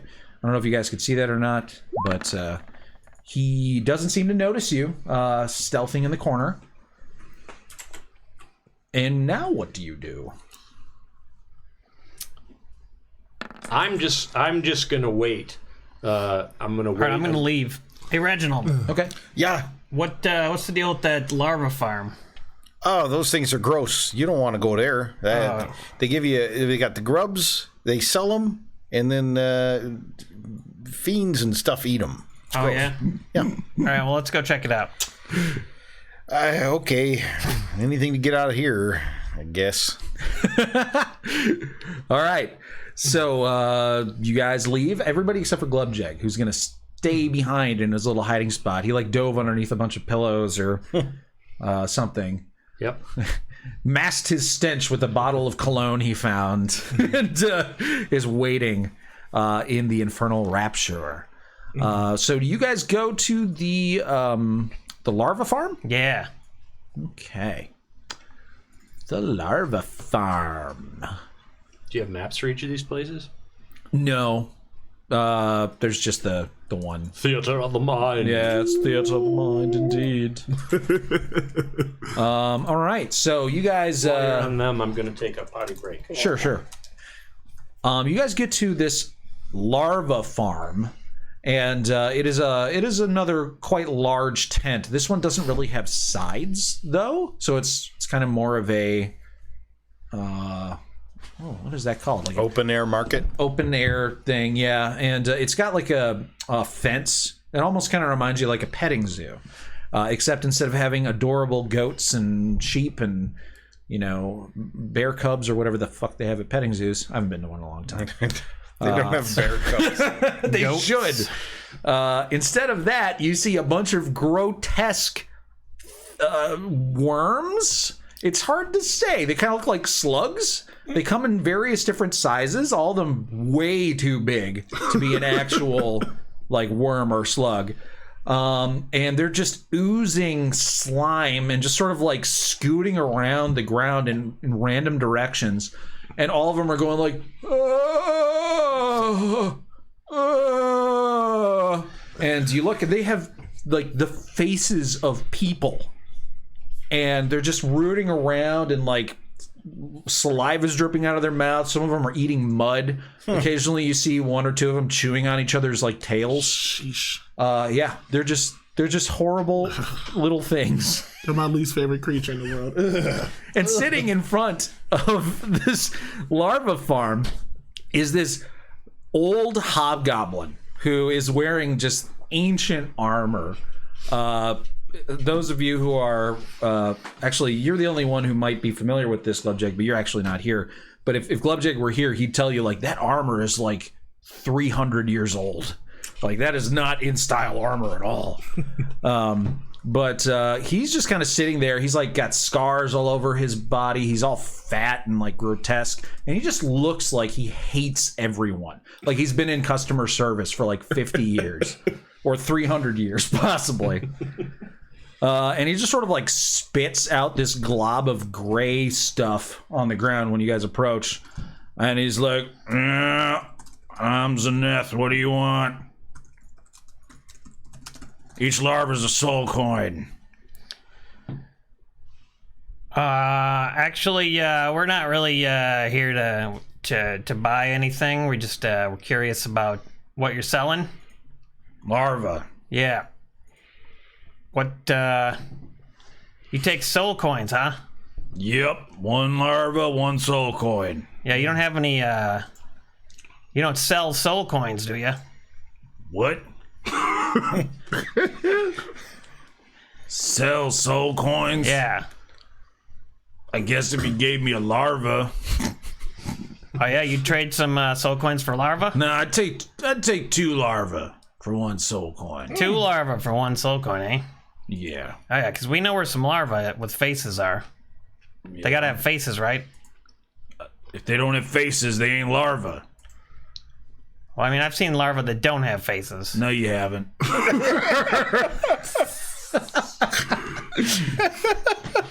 All right, hold on. So you want soul coins? Yeah, we need some soul coins. Why do you want soul coins? Well, we use them to fuel our vehicles. Yep. Yeah. All right. How badly you want these soul coins then? I mean, it wouldn't hurt. We're not desperate. We got a bunch. You're not desperate? No. All right. Well, give me a bunch of larva. All right, I'll see if I can find some larva. You're not gonna. Why not? Why do you say that? I'm just telling you, you ain't gonna find any larva around these parts. There's larva around these parts. I'd have snatched them up myself. Oh yeah, well our friend Lulu said she saw some. Your friend Lulu's a liar. She doesn't lie. She's a good elephant. Well, you ain't a good elephant, so you might be lying. How do you tell if someone's a good elephant or not? What's your criteria? You don't have floppy ears. All right, yeah, I see your point. All right, well, if we come across any larva, we'll be in touch. I would have some soul coins if you were desperate enough. Yeah? But too bad you ain't. Well, I mean, we could get desperate. Why? What's the deal? I don't know why I'd tell you if you weren't desperate. Of course, if you were desperate, that means you lied earlier, in which case I definitely know you're not a good elephant, because good elephants don't lie. Well, it's not us that's desperate, it's my friend here is desperate. Now? Yeah, he's got a problem. What's his problem? He ate some pie now and he's in trouble. Oh, you must be talking about Sweet Reginald. Yeah, that's Sweet Reginald. He's right here next to me. Yeah, I'm standing right here. I can't believe you can't see me. I'm freaking... I can't see out of that eye, Reginald. Sorry. Fucking Reginald. So, Reggie. Yeah? They say you're desperate. Yeah? What are you desperate for? Well, I thought they said they were going to pay off my debt. Now we're still talking about it. What if I were to tell you that I have a way for you to pay off your debt and keep your soul coins? Does it involve me rubbing down the front of you? No. Nope. Okay. I ain't been able to feel anything down there in 200 years. Which explains why you haven't come to see me in the massage booth. Exactly. Anyway.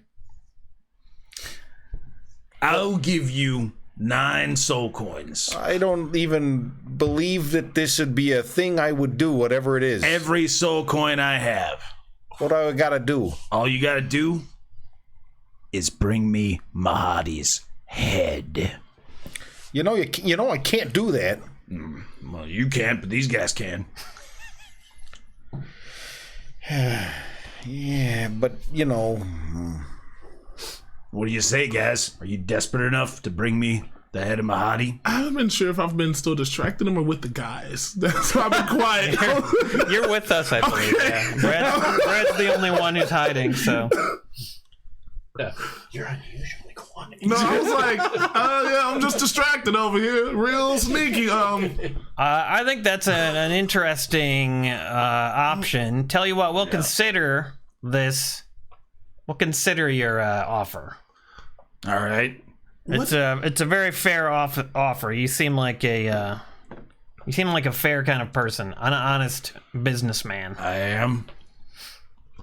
Pride myself in honest dealings. I like your armor. It looks very old. It is.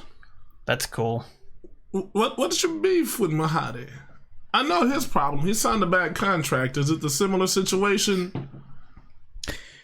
You could say that. Okay. Pretty similar. Sure.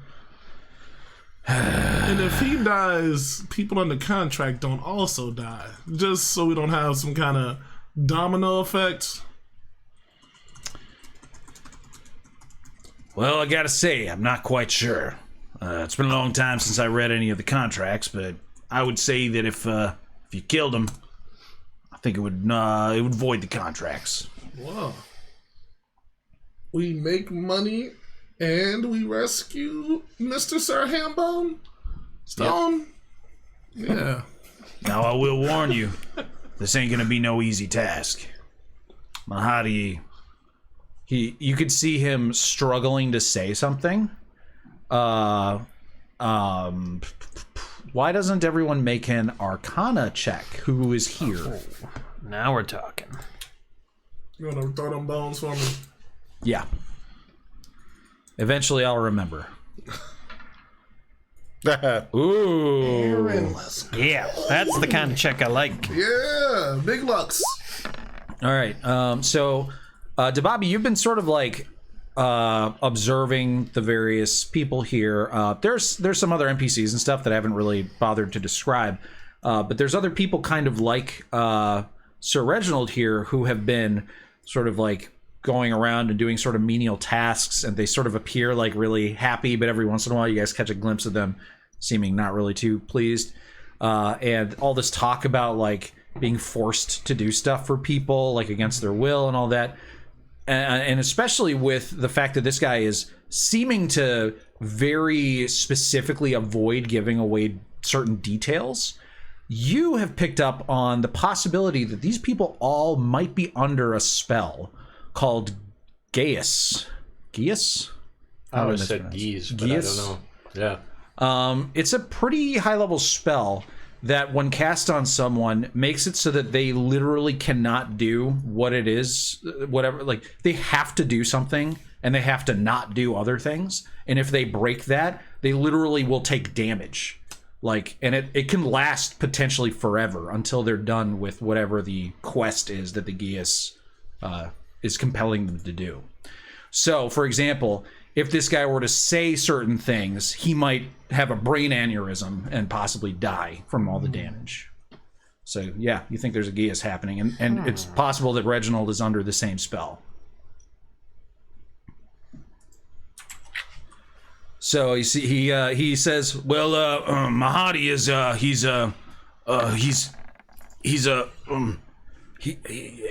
he's more than he seems. I'll put it that way." All right, well, this is good information. We're going to take this into consideration, and we'll get back to you. All right. Do you will. Thanks. Hope you sell a lot of slugs today. Yeah. Thanks. Well, oh shit. And we still got the big fella in there. What would you like to do about this? Between me and you, Mr. I think we should take a break, have some drinks, and consider That's what why to they pay do. the big bucks for those kind of transitions. That's right. Yeah. Awesome. And I just wanted to thank Berserker for resubbing. Hey. And Searing Smith for gifting 5 tier 1 subs to the community. Nice. Thank you, Carrie. That's great. Now we've got multiple fun things we can do. Oh, no. Multiple fun things. Multiple fun things. Let's do this one first. Chris Fail sent us a round of shots in memoriam Kozlo. Oh. So I'm gonna pour those up for all y'all. We don't have to pour them out for Kozlo. We have to pour them down our gullets for Kozlo. Yep. Which is the best thing to do. You're right. That's way better than pouring them on Aaron's carpet. Yeah. Yeah, please. Oh, goodness. I forgot something that Mahadi would totally offer you guys. Well, I'll figure out a way to work it in. So I can't find anything official on it, but all of the Reddits and stuff are saying it's an old Celtic word pronounced gesh. Gesh? Yeah. What? Gesh. Gesh. That's cool. I like that. Yeah. Gesh. I feel like if I ever said that, I would really need to qualify it by be like, this is that spell, Gesh. Yeah. Spelled Gaes or whatever. You know. Those are really neat. Those are really neat blue jeans from the 1980s. What brand are they? Gesh. Oh, these are awesome. All right, cheers. Thank you, Chris. Thank you, Chris. Here is Thank to you, our Chris. buddy Kozlo. Kozlo. Kozlo. Oh, yeah. Or Kozlo. Okay, now we have something slightly less enjoyable for me, anyway. Unfortunately, something happened on our stream Tuesday. That Arden's Davros did not like. And it was, I guess, my fault. He says, 2 bad shots for Aaron of Emery's Choice, heated and spoon-fed by everyone in the Gorgeous Phoenix Brigade. Or as he spelled it, the Gorgeous Phoenix Brigade. That's how you're going to pronounce it after you're done with the shots. Yeah, I think so. This is for making Emery drink a lot when he didn't watch a show that he couldn't, but you didn't even like Buffy the Vampire Slayer. I did not like it, I just didn't like it enough to keep watching it. And I didn't make Emery drink those shots, people watching the stream did. But I'm just reading what Arden's Davros says. I can't wait to make you suffer tonight, and tonight only, as I need to save up for a greenhouse. Whoa. That's an expense. And never hurt my Emery again, you damn whore. May the wrath of Davros fall upon you. Nice. All right, so My goodness. I don't know how this is going to work exactly. Oof. Well, now I feel like I really got to pick a bad shot for you. Yeah, I've Supposed got to be a punishment. Well, that pickle shit's pretty bad. Yeah, it is. It is. Spooning that would probably kill me. I kind of want 1 shot of pickle, and you said there's 2? 2. So maybe 1 shot of pickle, 1 shot of pepper? Picklemeister? Do I have pepper? I thought you had like the green pepper stuff that you hated so much. Yeah, that shit. Jägermeister and pickle whiskey mixed together? Pickle mister? Sweet. God! Pickle. That would be... Oh, my God. Wow. So much going on with that. You couldn't... That actually reminded me of my personal trainer told me the other day that she almost, during the height of its popularity, almost got a Pickle Rick tattoo. I was like, oh, it's really good you didn't. Yeah. Like, oh my God. It made sense for about 2.5 months, though. But, Exactly. When everybody thought Pickle Rick was going to be the second coming of Jesus or something. Good Lord. But yeah. Though this last season did end pretty fire, but... No, I mean, it's still a good show. Yeah. It's definitely a good show. But after the Szechuan and Pickle Rick, I was like, I gotta take a break. It almost... People cared more than I did about it. I was like, I like it, but y'all, this is... It's getting real Getting into cultish. cult territory, yeah, exactly. Look, Koreshi and energy in this... Oh.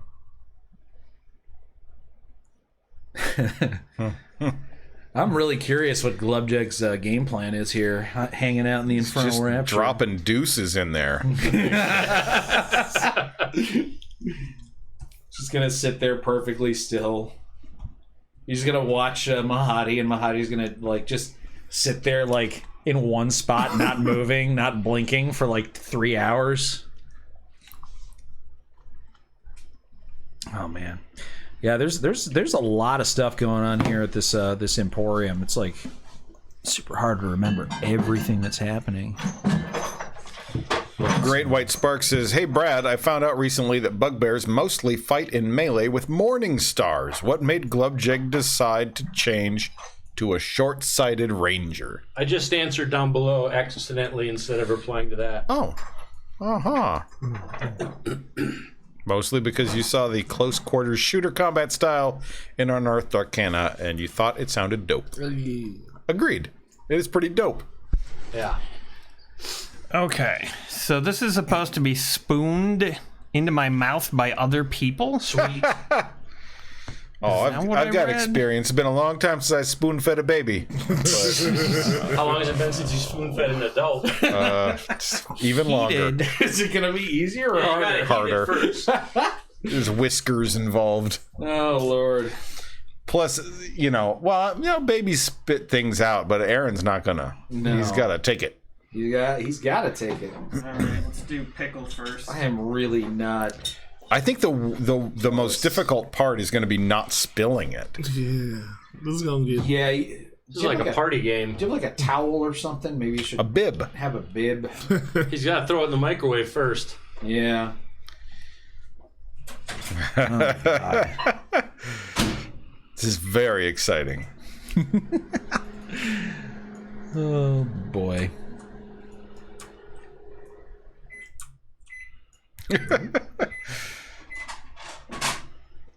Emery can spoon it for him as well. I don't want to. Oh man. This is your fault, Emery, for not watching Beavis and Butthead, you fucker. Yeah. Whatever. No, it's your fault for making such a big deal of it. And then talking shit about Buffy the Vampire Slayer, which by the way, on the stream we had to look up which show has better reviews, and we even did a poll, and Buffy the Vampire Slayer won over Beavis and Butthead. Oh, I think that's because they're like the Rick and Morty fans. They're just more diehard.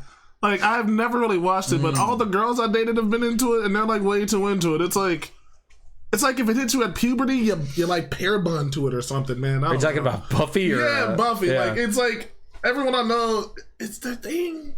It's their thing. Yeah, I don't know. I mean, I just like it. I don't think it's like God's gift to. It's like that show. What's that? I gotta one? move this tab out of the way so I can.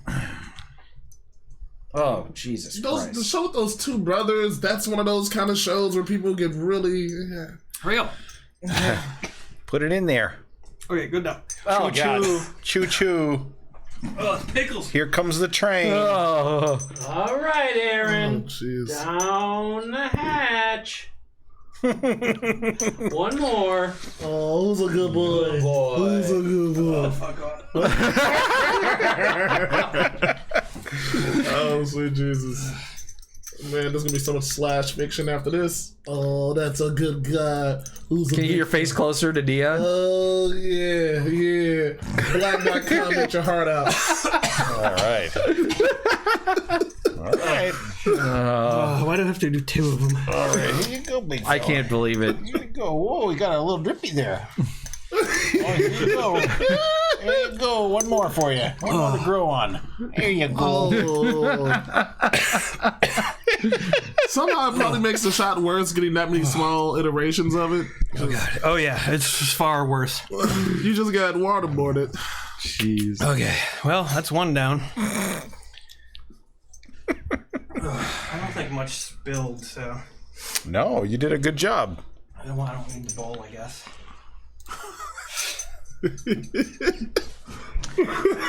Are we doing a soul coin giveaway this week? Are we doing a soul coin giveaway this week? I thought we were, I yeah. think so. Yeah. Yeah, if someone kills Mahadi. Oh, that's great. So that wasn't was that the pickle whiskey? Yep. The first one there? Okay. And then this one is what? Like a green pepper? This is a Benjergi de Ancho Reyes Verde Chile Poblano liqueur. Yikes. Wow. I can smell it when you open the lid. Yeah. Sheesh. Tastes like Henry chilies. chose this one. You're welcome. Wait, did you heat it up? Ooh. I was gonna just let it go, but I was like, no, you die with this. Man. Yeah, commit to the bit. Commit to the bit, baby. Jesus. Henry, never talk about a TV show you haven't seen on a stream ever again. All right. Well, you guys were arguing about how you had not watched Beavis and Butthead ever, and all I could think was like, you had time. You had it wasn't. No. You didn't have. You don't want to have to do this. You better shut up right now. Shut your mouth. Do you know how hard it is to find it streaming anywhere? Where's your bowl? I guess you don't really need it. You can get DVDs from the library. That's true. Do they have Beavis and Butthead DVDs in the library? They have everything on DVD at the library. It's a classic, man. Man, I just started watching Sopranos. Just got through the first season. It's as good as I heard, man. Yeah, it is. Not that isn't always true, but dude, It holds I'm up. like in, man. It holds up right through the end. Start watching The Wire, which we've never watched. Oh, really no, shit. You know, same thing. It's what you've heard, man. Like, the Soprano character is somehow cooler than I thought. I thought he'd be more, like, overblown with, like, his... But he's a lot more... He plays it so subdued that, like, when the tension builds... Tony? Yeah, man. Oh, come on. You like him a dad. Get closer. Get your face closer. Yeah, you bad bitch. Yeah. Oh yeah, God of Gravity said, and I remember this. The DVDs suck because they removed the music videos from them. Oh, shit. Yeah, you're Is right. your nose running, dog? Yep. Emery, you've never seen Mystery Science Theater? No. He's just been existing in his own bubble, man, in his wave. Just. I bet you. I know none of y'all have seen Dragon Ball Z. Oh no, that's empirically not true. I'm the generation. You have. Listen, we can. I'm I not can surprised. I've watched some. My anime, that's my bag. I did just reference Yu Yu Hakusho, so yeah. I am currently watching a show called Is It Wrong to Try to Pick Up Girls in a Dungeon? Oh yeah. It's a Japanese. That's an isekai, right? Because I think I've seen that on Crunchyroll. Yeah, it's pretty fun. It's good. Yeah. Yeah. I also like Seven Deadly Sins on Netflix. I do. That show's I'm so great. mad at this last season because like I read the manga and they shortened it. There's so many big moments. Like you finished it, right? Yeah. No, I haven't seen the most recent season. So I was about to I love complain Attack of the about Titans too, which is not no Attack on Titanism. Attack on Titan. It's yeah. good. It's good, and it's picked up like after the time skip. The second half of the season's about to come out. Like you don't like Eren anymore. He's such a fucking.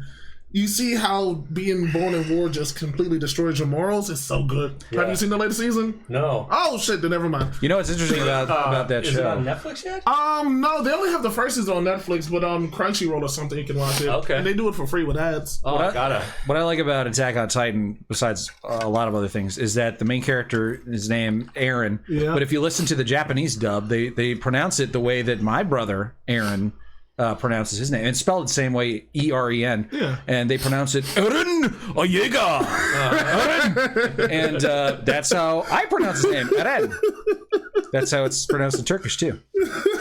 So maybe some people out there have learned how to pronounce my brother's name. Eren Oyega. Anyways. Wait, so you haven't seen Mystery Science Theater?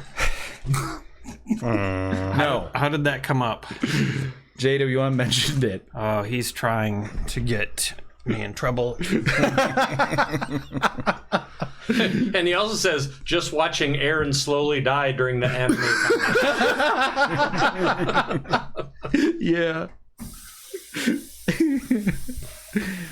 Those good times. Demon Man, also great. It's about like Damon, like Daiman. Because also there's Demon Slayer, which is like hugely popular right now. It's like the highest selling Japanese movie ever in theater. Wow. Yeah, and I mean which is weird because like it's good, but like it's just kind of like a thing where there's been some I'd say are objectively better. Oh, Demon Slayer, you're right. Okay, I'm sorry, yeah. Oh, I got on my lips and now they burn. I gotta go use the bathroom quick. Okay, bye. Oh, yeah, you can... Oh, I was getting mixed up with Devilman. That's the other one. Yeah. Well, Devilman is solid. I'm always sick of when a show's only got like one season. Because if I'm going to watch the anime, I want to kind of like really dive deep in it. Yeah.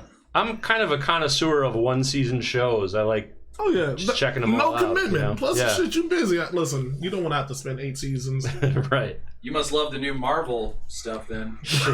I have watched Oh, I most of haven't them. watched the What Ifs. Have you guys caught them? Well, Aaron, I've holy watched shit. Iron Fist, Luke Cage, Daredevil. Those are all solid. I didn't see what is it? Iron Fist because I heard it was ass. So It's all right. okay. They were just like they had to do it. It was like heavily edited because the lead actor just blatantly can't fight, and they were like working around it. Like they showed like one scene. It was like a 90-second scene, and there was like 50 cuts just for the one fight. That's how bad it was. It was I hate that. yeah, just like Yeah. I'm watching Squid Game right now. I haven't heard of it. It's not anime. It's live action. Sure. It's a Korean show, and it's basically Hunger Games on steroids. Interesting. They take in these people who are like desperately in debt, and they're like, "We'll give you all this money if you play these games," and then they get killed if they lose. It's pretty intense. Oh, that sounds actually pretty fire. There's a Korean show that's on Netflix. I watched a couple episodes. It was like this former hitman dude, and then he like basically was trying to. There's like money buried under this like shitty like apartment / mall. It was all right. Okay. I don't know where they were gonna go. That's where I stopped because I was like, I thought it was gonna be about this hitman dude, and he was like a Korean dude had been like adopted into like an Italian family. The like boss like dies, and he was a consigliere, and so the son didn't like him. And then it's like, all right, this is really dope. The first episode, and then they get all the way from the mafia shit, and then it's like a slice of life about a bunch of poor people in an apartment, and I was like, that's not what I came. Yeah, totally. Yeah. I was like, give me the Korean hitman, baby. How you feeling, Aaron? I feel sweaty. enjoyable? Not enjoyable. Thank you, Amory. Yep. The Bobby the Hobbled. I gotta fill my water bottle too. I can do that over the top of it. I think that we need to make a decision, you guys. Or maybe Brad's gonna make it for us. Let's see what happens with him. Sure. Yeah. Go my cup, yep. Uh-oh. I got it. I can go over the top. Oh, you're always going over the top, Jason. Especially with this character. Like Stone. I love it. He's basically a youper. Yeah, people were saying like, is Reginald just John Candy? Oh, thank you, sir. Yeah, it's not Canadian particularly. He's more There you go. small town, Minnesota, Wisconsin, UP, Michigan. A bunch of different people I've known over the years. Yeah, exactly. Yep. Combined. Yeah. Kind of all rolled into one. A little bit of my Uncle Dan. Yeah, a little bit. That guy Larry Mueller, who's on public radio. Yeah, Larry Miller Show. We're here talking anime with Dion Green. Welcome to the show. I don't really know much about anime, but A little bit. Long time, first time, A little bit of Larry Coker. Yeah. Yeah, from way back. Are we back? Yes. We're back from the break. We're looking at Bobby and what Bobby's doing over at the Infernal Rapture. Your friends have been gone for 10 minutes, and what you noticed immediately is that Not me. We're looking at Brad, right? Brad Glubjag, not to Bobby. Yeah. Glubjag. We're with Glubjag in the Infernal Rapture. He's hiding Glad to be underneath here, a pile of pillows. Yeah, sorry. And the first thing that you noticed after your friends left the Infernal Rapture is that Mahadi sort of like took a moment to compose himself, and you could see that the gears were kind of working and turning in his brain as he was considering it. And your best guess is that maybe it has something to do with Lulu, because he seems so like shocked to see her and then relieved when she didn't remember who he was. And so after he takes a few moments to compose himself, he sort of returns to his seat where he takes another soul coin out from his robes and places it to his lips, and he starts whispering some things into it. You're a little too far away to hear exactly the conversation that is going on. You feel like if you were to get close enough to hear the stuff, there would be almost no way he would, not be able to tell where you were. But you definitely pick up on the fact that he is talking to the soul coin, and it is talking back to him, which you've never seen anyone do before. So it seems like he's actually talking to the soul inside it? Possibly. Okay. Can I hear the other voice at all? No, that one would be even harder to hear. Okay. But you do pick up on the fact that he keeps calling it something. He calls it... let's see. Ralvine? Ralvine. Yeah. As if it has a name. And that name is Ralvine. Ralvine, Ralvine, Ralvine, Ralvine. How did your soul get trapped inside a coin?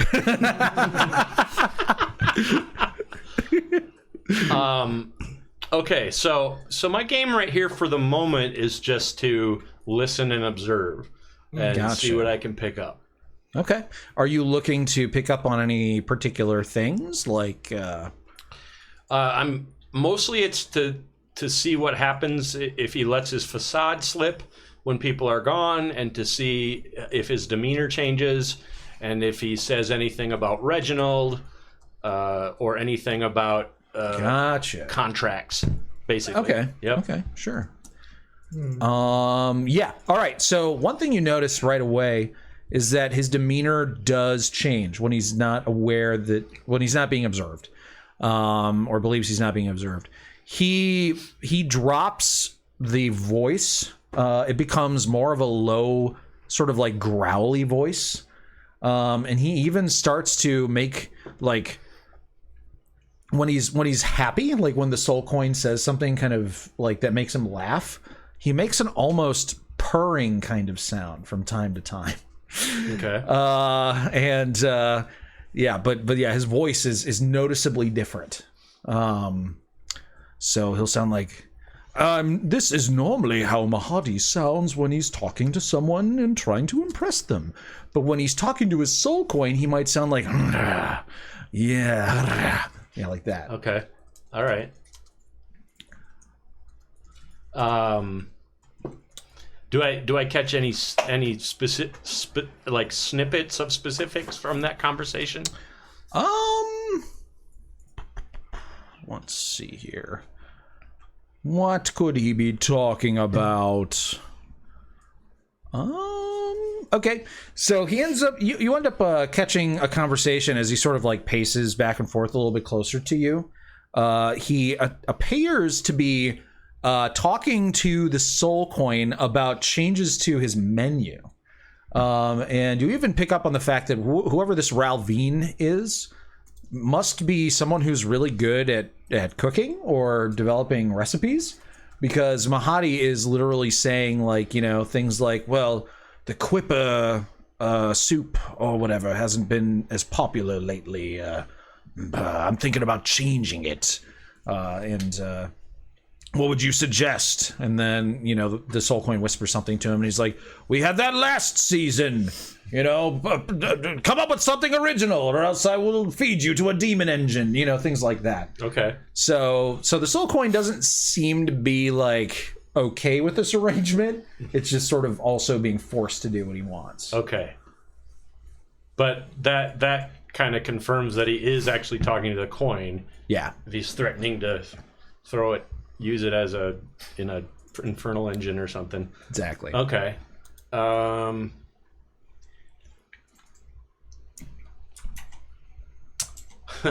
God of gravity. Kajita's wares if you have soul coin. Yes, God of gravity, yes. Okay, so does the conversation eventually end? Depending on how long you're gonna stay there. How long do you think you'd stay there? And yeah, because it might be that we have to go back to these guys. Sure. I mean, my hope is that I can stay there long enough to really start to figure out what's going on with him and who he is. Okay. So if you know, I don't want to give myself away yet. Right. So I'd probably stop if he leaves, but Right. Yeah. Okay. So you're going to be there for a while. So we're going to cut back to these guys. So you guys have just left the Larva farm, having been offered potentially 9 soul coins for the head of Mahadi. This old goblin warlord seems legit, seems pretty straightforward, but he has warned you that Mahadi is more than he seems. I have a question. Yes. What does Reginald know about the ban on magic use inside the Wandering Emporium? It's straight up not allowed in any way, shape, or form. The only one who's allowed to cast magic is Mahadi himself. So is that a Mahadi thing, or is that just the magic of the Wandering Emporium? So you haven't seen anyone try to cast a spell, so you're not sure if it just wouldn't work or if they would just be swiftly punished. Yeah. Well, Reginald would mention that then, I think, to Bobby and Race. Like, oh, yeah, if we're going to do something like that, though, we can't use no spells because I don't know what would happen, but you can't. Mahadi can use spells, but you can't. We can't. Let's just pay the 2 darn soul coins. We can come back and deal with him another time. Right? You know what, guys? I kind of want to get your bugbear buddy out of here. I guess he's my bugbear buddy now, too, because I'm a part of your group. Mm-hmm. Yeah, that's right, you are. We all P as a family. P is a family. In my eyes, he doesn't want the jig to be up. He's got a good thing going. This Mahadi guy, right? I think I've already fooled him once. I kind of want to just bring him a proposition of, I will blow your cover. Your trade-off is I'll let you keep all your other slaves if you give up his contract. That way we keep our coins, he gets free, and then we can still come kill him later and take all the other shit. But at least that way he will be fully able to fight during the battle, and we'll be able to surprise him because he won't be expecting us. That's my idea. Now this is all... I'm going to have to pass this test. I'm going to have to sell it, but that's my whole fucking purpose here. It's not like I'm punching shit, right? So that's my vision. And also, he doesn't even know if it does get hairy, right? He's still hiding out there, so I got a little bit of backup if it goes left. I think that's a good plan. I'm glad I had to spoon those heated shots. It was worth it. It was worth it for this great plan. Essentially, do what we do every situation. All right. Do we want to do any more shopping though? Like we could go to Icker's Away. That's true. You want to go see about powering up our cars? Yeah, we might as well stop in there because we'll run out of soul coins eventually. I don't got no gold or nothing. You can't. He doesn't sell stuff for soul coins. Yeah, it's gold that he accepts. It's gold. Well, we got that. Yeah, well, we have some money, All right. We've been around. Mm-hmm. Seeing the sights. How much gold do we have? All right. Well, you guys head to Icker's Away. Yeah. I'm broke as hell. Let me see. All right. So when you get there, you guys go inside the tent. This tent is much more shabby than the other ones. In fact, it's gross. It's just straight up gross. You can even tell from the outside. It's kind of gross. There's a foul smell. There's all sorts of weird black and purple and blue stains, like on the outside of the tent that you can tell were coming from the inside, but just soaked all the way through and are visible from the outside. And you sort of like peel back the flap. It sort of almost sticks to your hand. Just very gross. Imagine an oven or a stove. Imagine a stove where the person has cooked many, many meals with way too much grease, and it has just gotten sticky old grease kind of everywhere. That's the icker. And inside you find a human. Well, what appears to be human at first glance, until you notice his arms are tentacles with fingers at the end. And he has no ears. And as you guys walk in, he isn't looking at you, and he doesn't hear you, having no ears, and is literally just mixing what appears to be some sort of potion on a gross desk in the middle of the tent. Surrounding him are all sorts of shelves lined with bottles of foul liquid, whose purpose you can only guess. What do you do? Excuse me. He doesn't respond. Hello? You gotta wave your arms around. He can't hear you. Hey. Customers. Eventually, he notices you out of the corner of his eyes and turns and faces you and says, and I'm not going to try to imitate this, but it says in words that you can clearly tell that he's been deaf for a little while, because he's starting to really sort of like mix his words together a little bit. But he says, I'm a Layak. Welcome to Icker's Away. What can I do for you, fine gentlemen? And he's also sort of like moving his hands in some sort of language that I don't think any of you probably understand. Sign language. I hate giving him massages because of those tentacles. It's gross. Well, because I can see you don't speak my language, I will tell you what we have available. Over here, and his gross tentacle arms sort of flop 5 feet over that direction. He's like, over here, we have some demon icker. And then over here, and they flop over to a different shelf, we have some demon icker. And down here in my secret stash, and his tentacles go underneath him to the desk he's sitting in, he pulls out a few flasks. He says, these are demon icker. And then he puts them back. 100 gold a flask.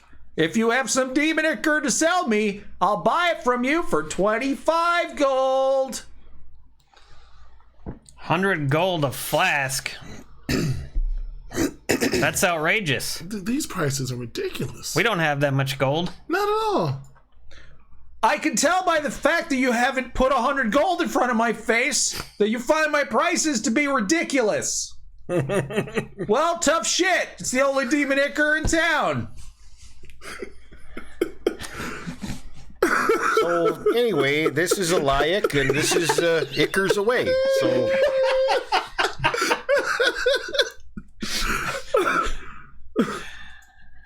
I don't know, Bobby. Some of these people are assholes. We can just leave dude alive and get out Sir Ham alive. Yeah, all right.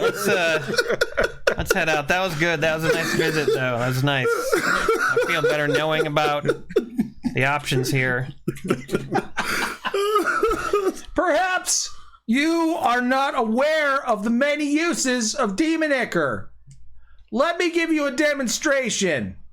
He pulls out, he was mixing like some sort of potion that you can clearly tell is made mostly with demon icker, or perhaps 100% out of demon icker. And he pulls it out and he sort of like pours it on a little portion of his body that is still human. And it begins to warp and change before your very eyes. Can someone roll me a D100? Go ahead, Aaron. All right. 77. 23. 83. Wait. Ooh, 83, 23, and 77. There it is. Oh. 55. Oh, that's freaking hysterical. He is like, aha! And then like nothing happens. And he's like, that doesn't usually happen. Here. And he pours it on his leg. Roll again. I got their arms become tentacles with fingers on the end. Oh, God. 27. Ooh. 23. Oh my God, you were close. Almost called it. All right. So he pours it on himself, and you can see that like where it lands on his skin sort of begins to ripple as the liquid sort of gets absorbed into it. And he's like, oh, this better do something. And then he's like, nothing's happening. Why did it get so bright in here, though? And right before he said that, you guys like are blinded temporarily as light just comes streaming out of his eyes, filling the entire tent with light. Oh, wow. This is so bright and nice.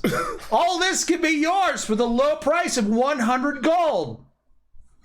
I whisper, since he can't hear, yo, he can't see right now. Do you want to just like steal a flask and run? No, you can't do that. Why? Because you'll get in big trouble. By who? The guy we're gonna murder? No, well,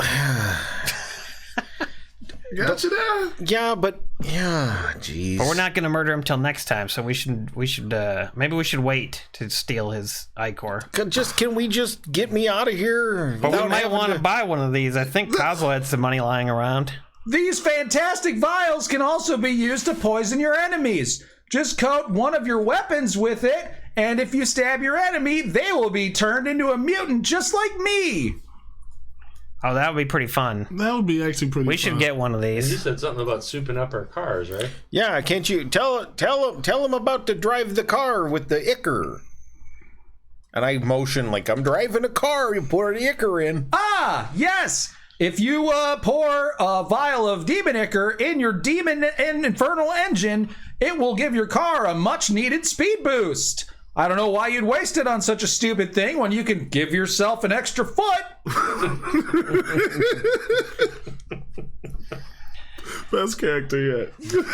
Okay, so we have like our party money supply, right? Like, was Kozlo keeping No, track? Kozlo had the majority of the cash, dude. Kozlo had a lot of money. He had seriously, I have 1 copper.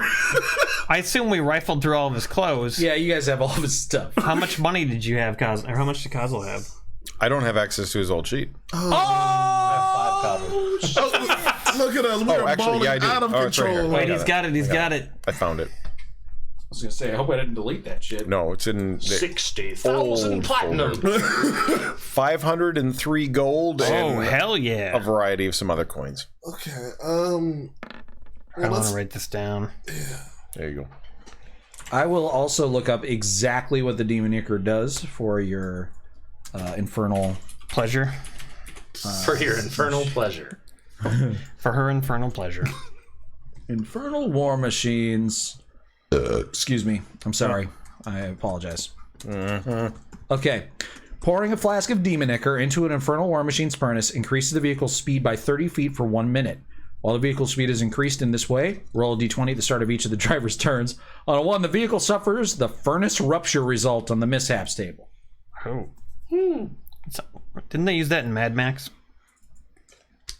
Oh, yeah. Yeah, it's kind of like a nitro boost. You know, it has some potential backfiring problems. I think we need a couple bottles of this. Yeah, this is like game changing. Yeah, it sounds like fun. This will be the most fun since she shrunk that car down, man. That's right. Yeah. We'll put this on our weapons and then we can really get some fun to happen. I say we buy 2 or 3 vials. What do you think? This is the only place we can spend gold I've seen in the last month, so fuck it. Yeah, let's do it. Yeah. All right, 2 or 3. 1 for each of us? Yeah. You want one? No, I don't need any of that crap. You don't want demon? Well, don't we know need that. Glubjag's going to want it. So. Yeah, because he can put it on his arrows, man. Yep, all right, we're buying 3 vials. What do they come in, vials? Flasks, right? Flasks? Oh, I have demon icker. 3. Yes, 3. Can I give you 3 demon ickers? Yes. Put Okay. the 300 gold in his face. Here's 300 gold. Ooh, I can tell by you're putting 300 gold in my face that you're interested in buying 3 vials of demon icker. Let me count them out one at a time. 1, 2, 3. He counts them all out with his gross tentacle fingers. 299. 300. Here you go. Can we get a bag? Do you want me to clink them together? No, a pouch. Do you want to fondle my balls? Yes. he probably put the icker on his nuts already, and then they're probably like some weird. They're not nuts anymore. They're It's just a beehive. I think he also dropped some icker on his brain. Yeah, I think the icker made him stupid. His balls are probably hands now. Okay, thank you. I put him in my own, but I give one to well, not him. His balls are probably covered with feathers. I can tell by your confused discussion that you're wondering about the state of my balls. Reginald nods. I can roll a D100 and find out. Let's see. I mean, the odds are he's probably touched his nuts while having the icker on his hands. At least shaking it off, so. 71. Ooh. Okay. 71 is... The target swells, tripling its weight. Are you Nicki Minaj's cousin's friend in Trinidad?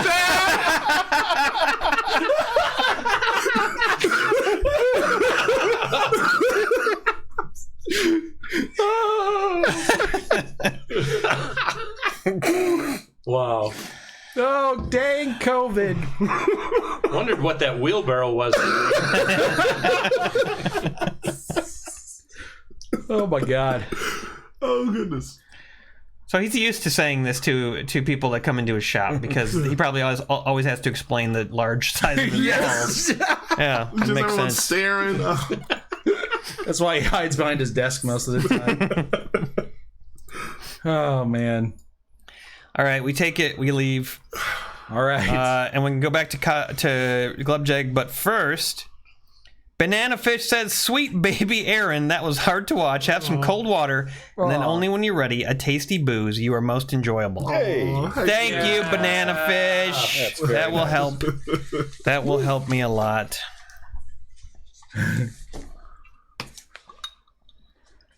Oh, my God. Pour some on Coslo's corpse. Bring him back as a mutant. Thank you. Not a bad idea. Okay. Cut back to Kozla. Cut back to Glubjag. All right, so Glubjag, you've been sort of watching him for a long time. Long enough to make a religion check. Oh, not one of these. I almost tried to do something about not being proficient in religion, but...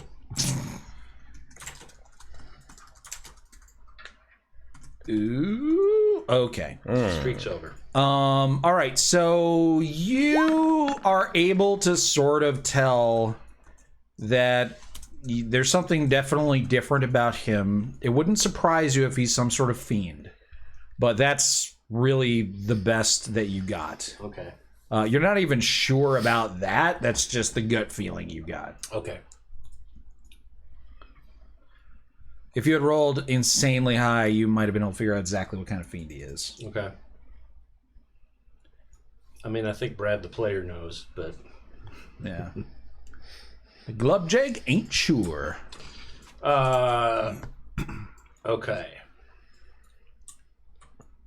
So, I'm just going to wait either until my party comes back or until he leaves or until something else interesting is uncovered. Okay. So yeah, you wait for a little while, and he doesn't leave or do anything else interesting. He mainly just seems to be just plotting. Like he's plotting like how he's going to make his business better, where he's going to go next. You hear him reference some places that you have no idea where they are, like some sort of like. He calls it just acting like a businessman. He calls it the Demon Zapper. He's like, maybe I'll travel to the Demon Zapper. It's been a while since we've been there. Things like that.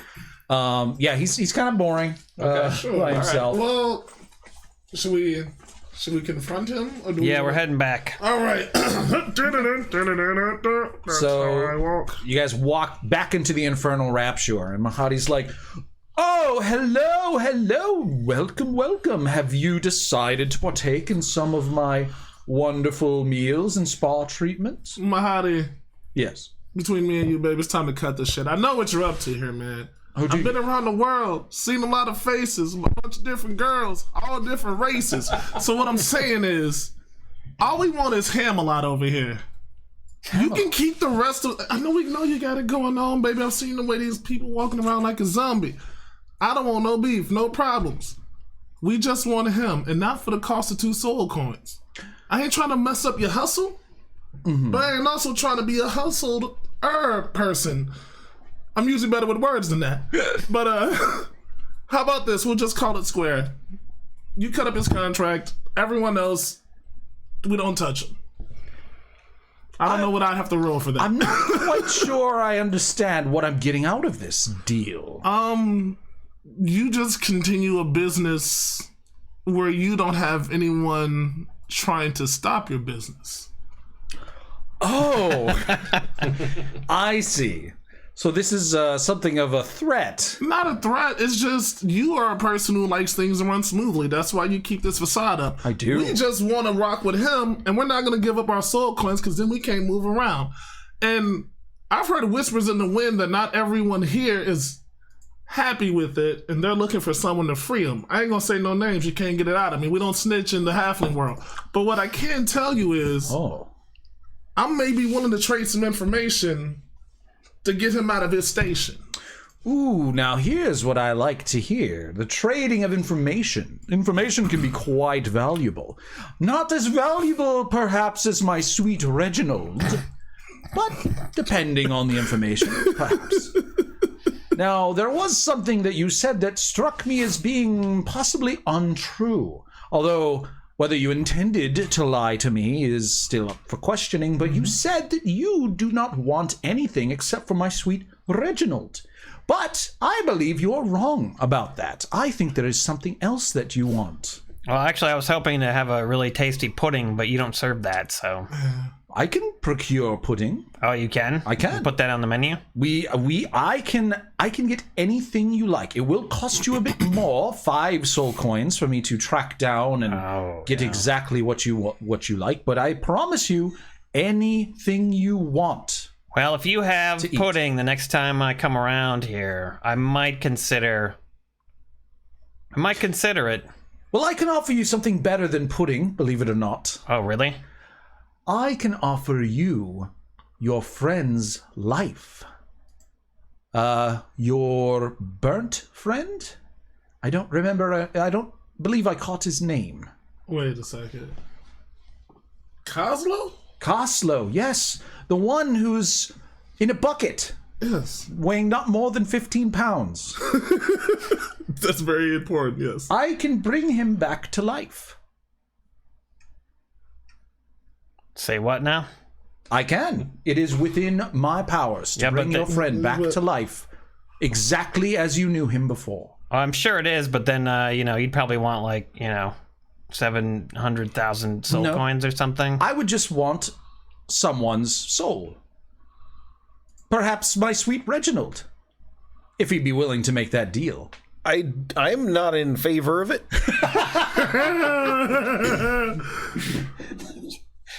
So wait, we give you this guy's soul who just joined our group innocently and with good intent. Yeah. And then we get our buddy back. You would? And he wouldn't be zombified. He'd have his same... He would be exactly how you remember him. This bargain will give you, if you would like to know the specifics, he would be true resurrected, is what they say. So he could have been dead for millennia, I believe, and still come back just as you remember him. If only Glubjag were here to partake in this discussion. That's right, you are missing your 4th member. Oh yeah, he went. He got something to do, right? He dropped some icker on his foot and he's having some problems, I think. Yeah. We went icker shopping. Yeah. Have you seen that guy's balls, by the way? Holy shit. Oh yes, we've all seen him. Well, I'm not sure we're willing to sacrifice our new pal's soul. We kind of made a deal with him. It'd be kind of, It'd be kind of crappy of us to, sacrifice him for. Yeah, I mean, I got a say in this too. Sure you do, buddy. And plus, Kozlo, right? He was not a guy who'd want to give up someone else's life for his. No. As much as he wanted Torm to help, obviously Torm let him die for a reason. Oh, yeah, you just said the magic word, Torm. Fucking Torm. Fuck Torm, Fuck Torm. No, we don't want Kozlo back. Oh, you agree with the sentiment, fuck Torm? I do. Oh, yeah. Yeah, I ain't got no love for Torm neither. See? Fuck that guy. Maybe that should be our new motto. We're the Gorgeous Phoenix Brigade. Fuck Torm.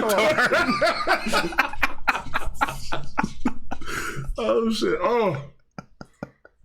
Is there any other deal? And Kozlo is our guy, but we can't give up Hamstein over here. He's our new buddy. The deal is 2 soul coins, and you said you had them, and now we're still talking, and I'm still not free. Well, there are some other things I can offer. Unfortunately, the price for these things is a soul to be owed to my master for all eternity. However, one of these such things is a very powerful object, the Rod of Lordly Might. With this... Wait, did you guys hear that? Yeah. Sounded like a bugbear under some pillows. You just hear a bugbear orgasm.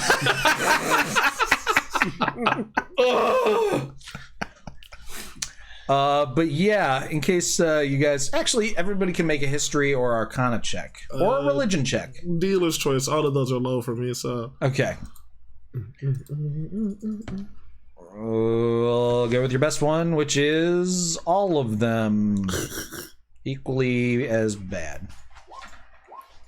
Hey, you got an 18. Hey! Not bad. Oh, that's not me. I got a 17. I got a 1 and a 0. Ooh. Oops. I wish I could That's bad. do the thing for you, but I can't see you. Wait, I didn't roll twice. Somehow you rolled twice, but it's okay.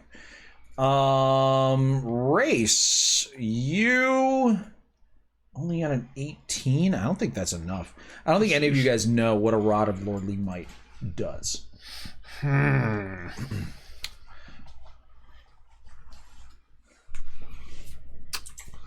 Well, will you tell us about it? Why, certainly. I can tell you all about it. With this rod, you can dominate all of your enemies.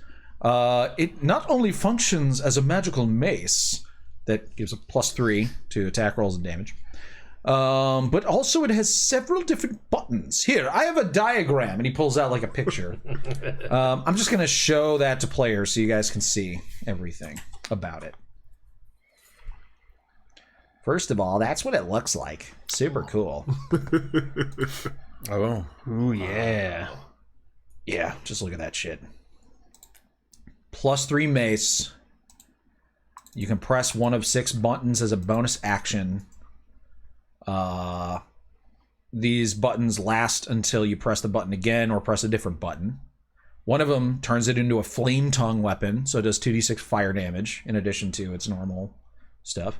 The second one turns it into a battle axe, a +3 battle axe if you need that slashing damage. Third button turns it into a +3 spear. Fourth button, if you need that piercing damage. Fourth button turns it into a climbing pole up to 50 feet long. Various other things. You can turn it into like a 50-foot long ladder, basically. That could bear up to 4,000 pounds. The fifth button turns it into a battering ram that gives you +10 to strength checks made to break through doors, barricades, and other barriers. And then the sixth button has it point to magnetic north and gives you the knowledge of your approximate depth beneath the ground or your height above it. Not only that, but it has 3 special powers, each of which you can do once per day. One of them drains the life out of the person you hit. They have to make a DC 17 con save or take 4d6 necrotic damage, and then you regain that much HP, half if they pass. You can paralyze them. They have to make a DC 17 strength save. If they fail, they're paralyzed for 1 minute with repeating saving throws. Or when you hit the, or you can use an action to force every creature you can see within 30 feet of you to make a DC 17 Wisdom save, or be frightened of you for a minute. That's a legendary object. That is insane. It's any weapon you want, and it has other amazing abilities too. And all this can be yours for the low, low price of someone's eternal soul. I hope he doesn't hear me drooling under my pillows. Make another stealth check. Oh boy. There's no such thing as the low price of a soul. Perfect. So, Glubjag, you're sitting there stealthed, and you don't make any sound. You're way too good to do that. But your egg hatches. Oh! And this was sent to us by Mongoose. He said that he wanted a character called Demon Goose to appear and give a bad shot as punishment for a terrible roll. Wow. And yours is the first natural one that has actually come up. So, yeah, you get to drink a bad shot, Brad. All right. I guess I'll try this stuff. Yeah, try that pepper shit. Good lord. Demon Goose. Demon Goose. Yep. I almost made that comment when you said Demon Goose. I was like, Demon Goose. So thank you, Amazing. Mongoose. Oh, man. That stuff looks nasty. Yeah, I'm curious what Brad will think of it. Oh, he's gonna like choke and sneeze and. Here's to you, Mongoose.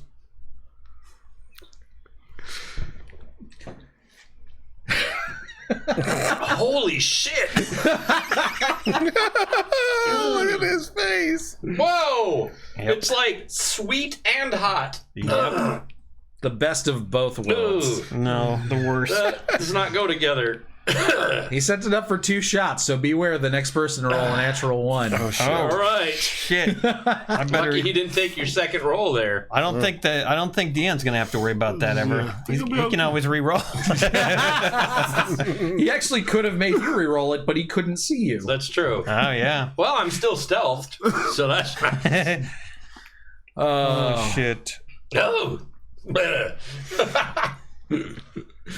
The other thing I can offer you is the touch of Asmodeus's blood. It will turn you from your form, a halfling, a bugbear somewhere, whatever you are, fire genasi, I think, or just a pathetic human, into a beautiful child of Asmodeus, a tiefling. A tiefling. Indeed. And it's gonna cost a soul, so Yes. guys. Probably not worth it then, huh? No, it's not worth it. I got a soul trapped in the shield here. Do you? Yeah, maybe I could trade you that. Wait, what? Yeah.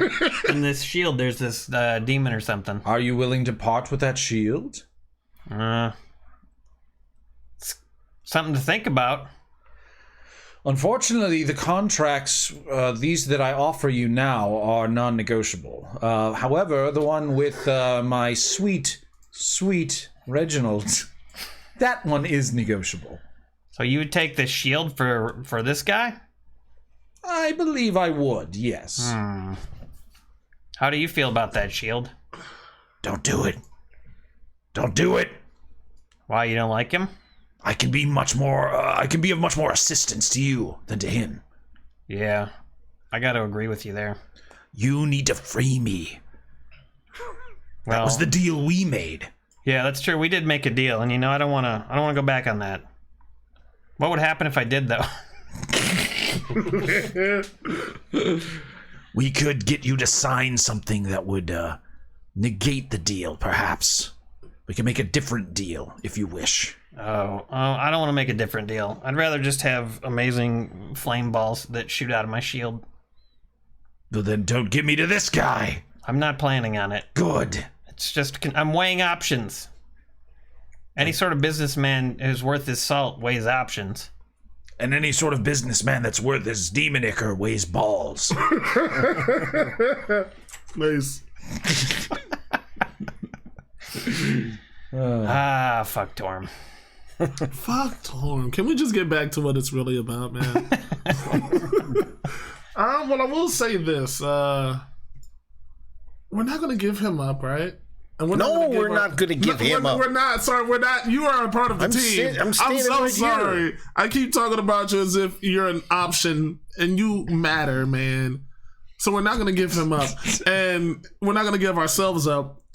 So where will we even get a soul? Not that we're going to, because we're the good guys. We pee in evil. We don't do evil. But where would we? I don't know. We could probably. I don't know. We should, keep our eyes out for a soul. Yeah. Oh, any evil thing that we kill. And for those larvas. Yeah, because he didn't say it had to be a good soul. Right. He'll take any soul. All souls must go. So. All right. All right. We're gonna consider your deal and multiple deals. We got some stuff we got to do, so we'll keep you in mind. Yeah. And in the meantime, I think we're gonna give you these 2 soul coins. Hey, yeah. For this guy. Oh, geez, guys, this is just great. Wait, you mean the ones I have on me? Yeah, where are those soul coins, by the way? Well, hey, look over there! What the fuck is that? Oh, Huh? Look, the bag was. I dropped the bag on the floor of soul coins.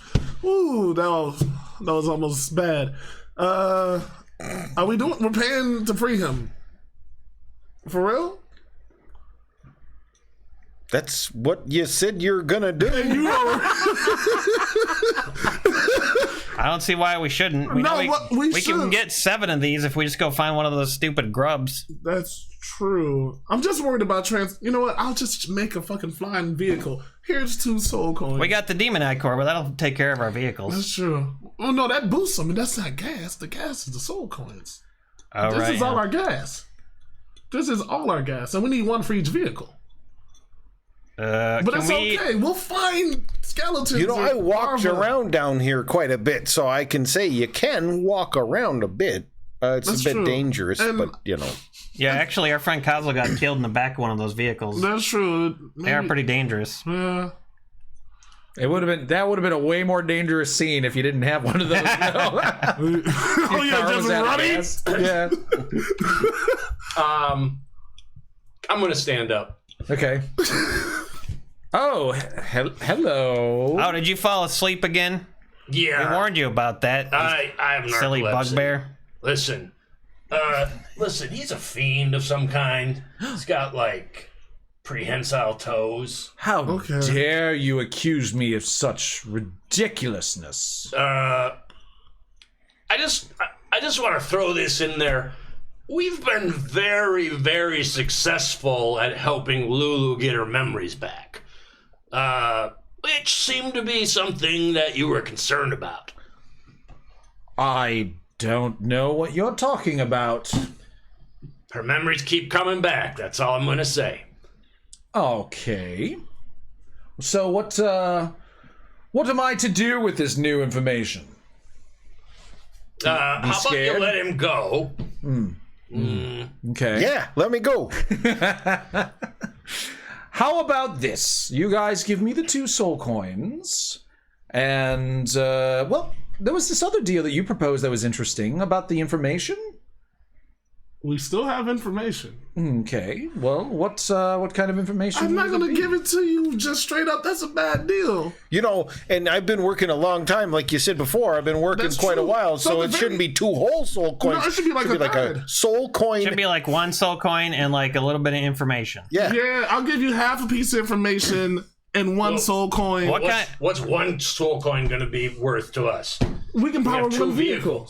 And I'll make the other one fly. Yeah, you can fit 4 people in a bucket? That's true. I don't know what kind of mileage my motorcycle gets. If I knew that, then I'd know how many soul coins we're gonna need. How about you let Reginald go, and we'll owe you 2 soul coins, and to be paid at a later date. Or what kind of a hamburger today?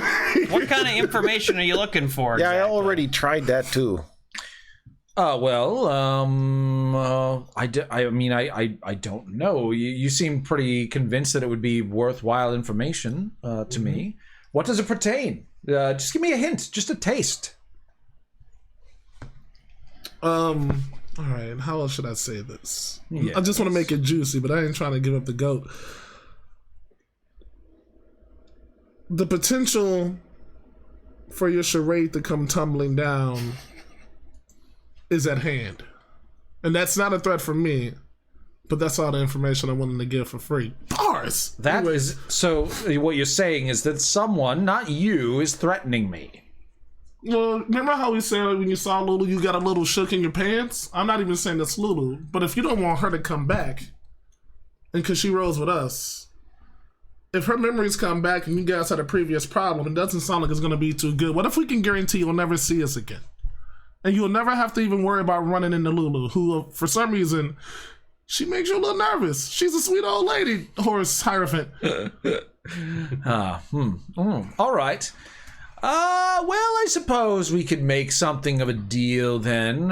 You tell me who it is that's threatening me, and give me 1 soul coin, and if your information is valid and good, then I will let your That's a terrible deal, because you're the one who gets to decide if it's good and valid. How about this? Damn it. You can just say no afterwards, baby. Come on. This guy's shrewd. I fuck orcs. You think I don't know how to talk? Come on now. I'm so sorry, gentlemen. Perhaps it would be best if you just let my sweet Reginald stay with me and just spend your soul coins on something good for yourself. He is family. Like you haven't had a bath in weeks. You smell terrible. I fuck you smell orcs. like my cologne. But the rest of you smell terrible. The spa treatment is free. Don't I smell terrible too? Under the cologne, yes, you smell terrible. Well, this is getting annoying, don't you think, guys? I was just gonna How about pay. just we don't kick your ass and you let Reginald go? Oh, okay. See, now you're talking that all right. Gorgeous Phoenix talk. I was trying to be diplomatic. I suppose we're at an impasse then. That's a pity. I really don't prefer for things to get violent. Bobby, do you just want to pay and go? Well, you're just being stubborn. I think it would be wise at this point. All right, then we're just gonna pay. We're just gonna walk around. I'll just make vehicles. There are other ways for you to make soul coins, gentlemen. Haven't you gone Like around? I said, these and- things are a dime a dozen. That's true. People are coming in here all the time with soul coins to buy stuff. So We we could make a gonna deal rob with any other of them people? to see what they need and get some soul coins. All right. I don't see what the big How about problem we is. steal some demon grubs from that shop and sell them back to him? Why you gotta steal anything? That's 'Cause it's evil. fun. It's evil. I mean, I didn't really get into this whole business of adventuring to go steal stuff. I did. Oh, are you talking about that horrible hobgoblin? I don't know what that guy's problem is. Oh, is a hobgoblin? Yes. Oh. Zeneth? With the larva? Okay. Yes, he has some sort of problem with me. I'm not quite sure what it is, but every time I pass by him, I can just see it in his beady little eyes. He's not too happy with me. Well, you know hobgoblins, man. They never happy. Here's 2 soul coins. Wait, 1 second. Wait. 1 second. Wait. Okay. I think we should let our newest member make the call. Little initiation, so to speak. Yeah, that's a good call.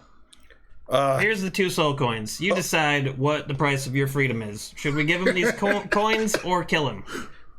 Well, geez, no, because you gotta give him the coins. Well, we could kill him. That could be a thing you do, sure, but You said no to an or question. well, yeah. Give him the coins.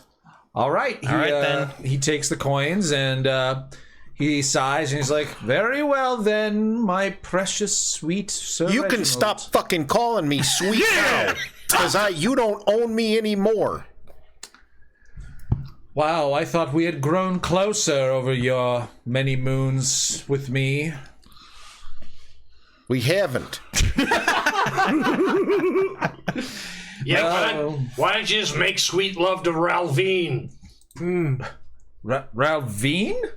How do you know Ralvine? I knew him. Really? Yes. Well, then, He's a very good cook. he was. Excellent cook. Unfortunately, he crossed me one too many times by being a competing chef in the local area. And now he is no more. Is his contract burned up? How can we tell he's free? Yeah, we want to make sure that, you take whatever curse you got on him off.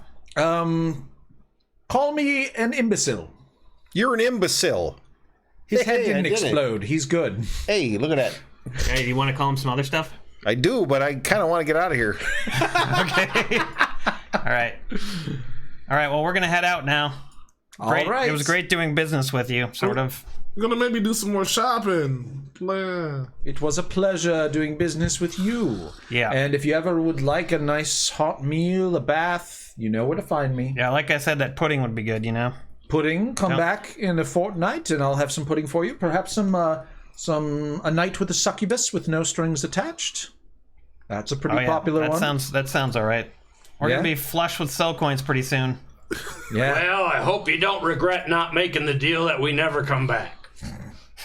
I would never want to make that deal. You people always come around and you always need respite from hell. People? Yes, you mortals. Hey, Ham. Needy things That's are. Mortalist. Yes, Race, were you going to say something? I'm just gonna ask my brother Ham now that he's free a question. Yeah. So, when you were under the spell, you've been here a while, right? Yeah, I've been here a little while. You've been here a little while. Been here a while. Do you know? I know. Trust me, I'm getting to the end. But everyone else here, are they in a similar situation to you? Do you know that? Yeah. We're under this head spell thing. They are, yeah. So what do you want to do about that? Boy, what do I want to do? You couldn't do anything before because you were trapped, but you're free now. So what you trying to get into? Or do you need time to think about it? Maybe we'll go around. We'll go for a drive. Yeah, let's go for a walk. Let's go for a little drive. Let's go for a walk before I lose my cool. Okay. All right, well, you guys can leave at your leisure. You now have 2 less soul coins, but 1 more paladin in the party. Yeah. We still got 1 left, though, don't we? That is a topic of debate, so we're gonna have to figure that out off the air. Debating. Okay. All right, But we are giving 1 away tonight. we are giving a soul coin away. One of these awesome 3D printed soul coins. Yeah, super cool. It's going to be one of the rated RPG ones. Yes, right. It'll actually say rated RPG on it. Is it Ralvine? It could be whatever you want. You could name it Ralvine if you wish. Oh, yeah, that would be cool. Maybe it should be Ralvine. This is the Ralvine soul coin for sure. the Ralvine coin. Yep. Yeah, giving it away. Mailed straight to you. What are the deets for how we give these away, Jason? Well, before when we did it, we did 2. So anyone who's donated on the stream, during the stream, or patrons also. So there were like 2 separate ones. But we also discussed, to do it within Twitch too, including the folks who gift subs and that sort of thing. So Okay. if you want to do 3 of them, we could do 3 of them. Sure. Why? Well, this is the Ralvine one, so only one person is going to get the Ralvine coin. Yeah. Okay. So we can only give this one away to one person. So we could do the Twitch donation thing for this one, and then do 2 others for the patrons. Sure. Okay. So everybody who donated to us during the stream gets an entrance into the drawing. Okay, cool. And then we are going to give 2 away to random patrons as well. Yes. Okay, awesome. That means that if you are a patron for long enough, you're guaranteed to get one of these suckers. Pretty much. Pretty much. You just got to be patient and get lucky. And thanks to Dead Max for creating these for us. Yeah. Hell Thanks, yeah. man. Thank you, Dead Max. They're awesome. All right. I also would like to talk about a new Patreon initiative that we're doing that was inspired by Demon Goose, Mongoose's character that he added into this. This Wandering Emporium is going to come back. It's going to be a place where they can go to get a rest, to spend their soul coins, to spend their gold. Attack and kill the guy who runs the place. Eventually get revenge on him for being an asshole. And there are going to be new merchants that are popping up, and I want you guys, the patrons, to be the ones creating these merchants. Ah, sweet. Yes, so you can come up with a name, a description, whatever you want to describe them. You get to come up with what type of things they sell, And it can be stuff like mundane stuff. Like, I feel like they should have a guy who sells potions so that they can spend their money on potions. I feel like there should be a guy who sells horses so they can buy horses. Or you could get kind of crazy with it. Be like, I think there should be a guy who sells inspiration tokens. Nice. You know, or the curses for their enemy to give them disadvantage. You know, whatever crazy thing your mind can come up with. And then I am going to take whatever you send, and I'm going to, you know, give a price to it that will fit within my campaign. So I'll try to stick to the closest I can to whatever you send, but I'll make sure that it's balanced for the campaign. So if you want to get in on that, want to have your own NPC in the Wandering Emporium, there are two ways to do it.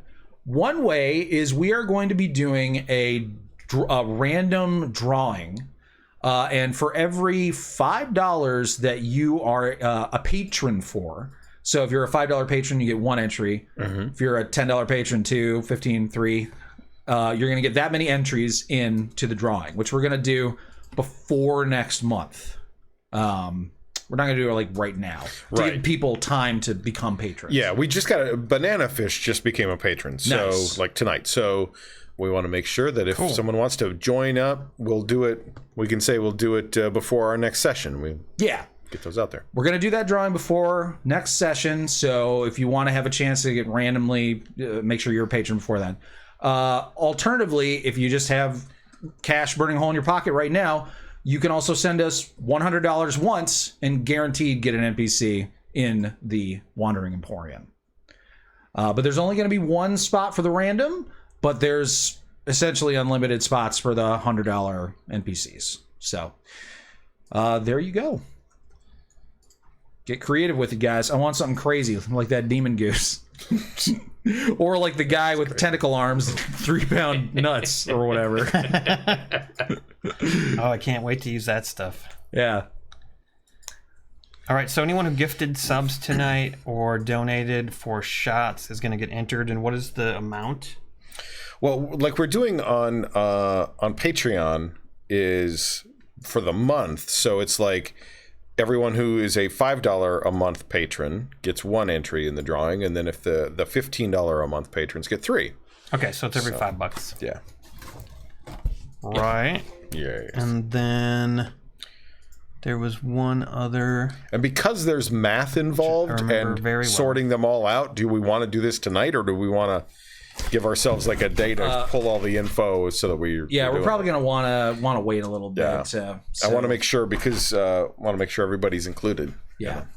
So we'll send you a message if you're the winner. Look for it on Twitch. You should find out before tomorrow, I think. And I can also include that information on the Patreon page, and we can do that in Discord too, so that we get the info out there on Twitter. Yeah. Perfect. Yep. Perfect. All right. I just want to, since you guys have moved on from the Wandering Emporium, next session you guys are going to get another hint as to where to go to unlock more of Lulu's memories, and the Wandering Emporium begins to sort of pack up, and all the tents get loaded onto these big demon engines and drive off into the sunset.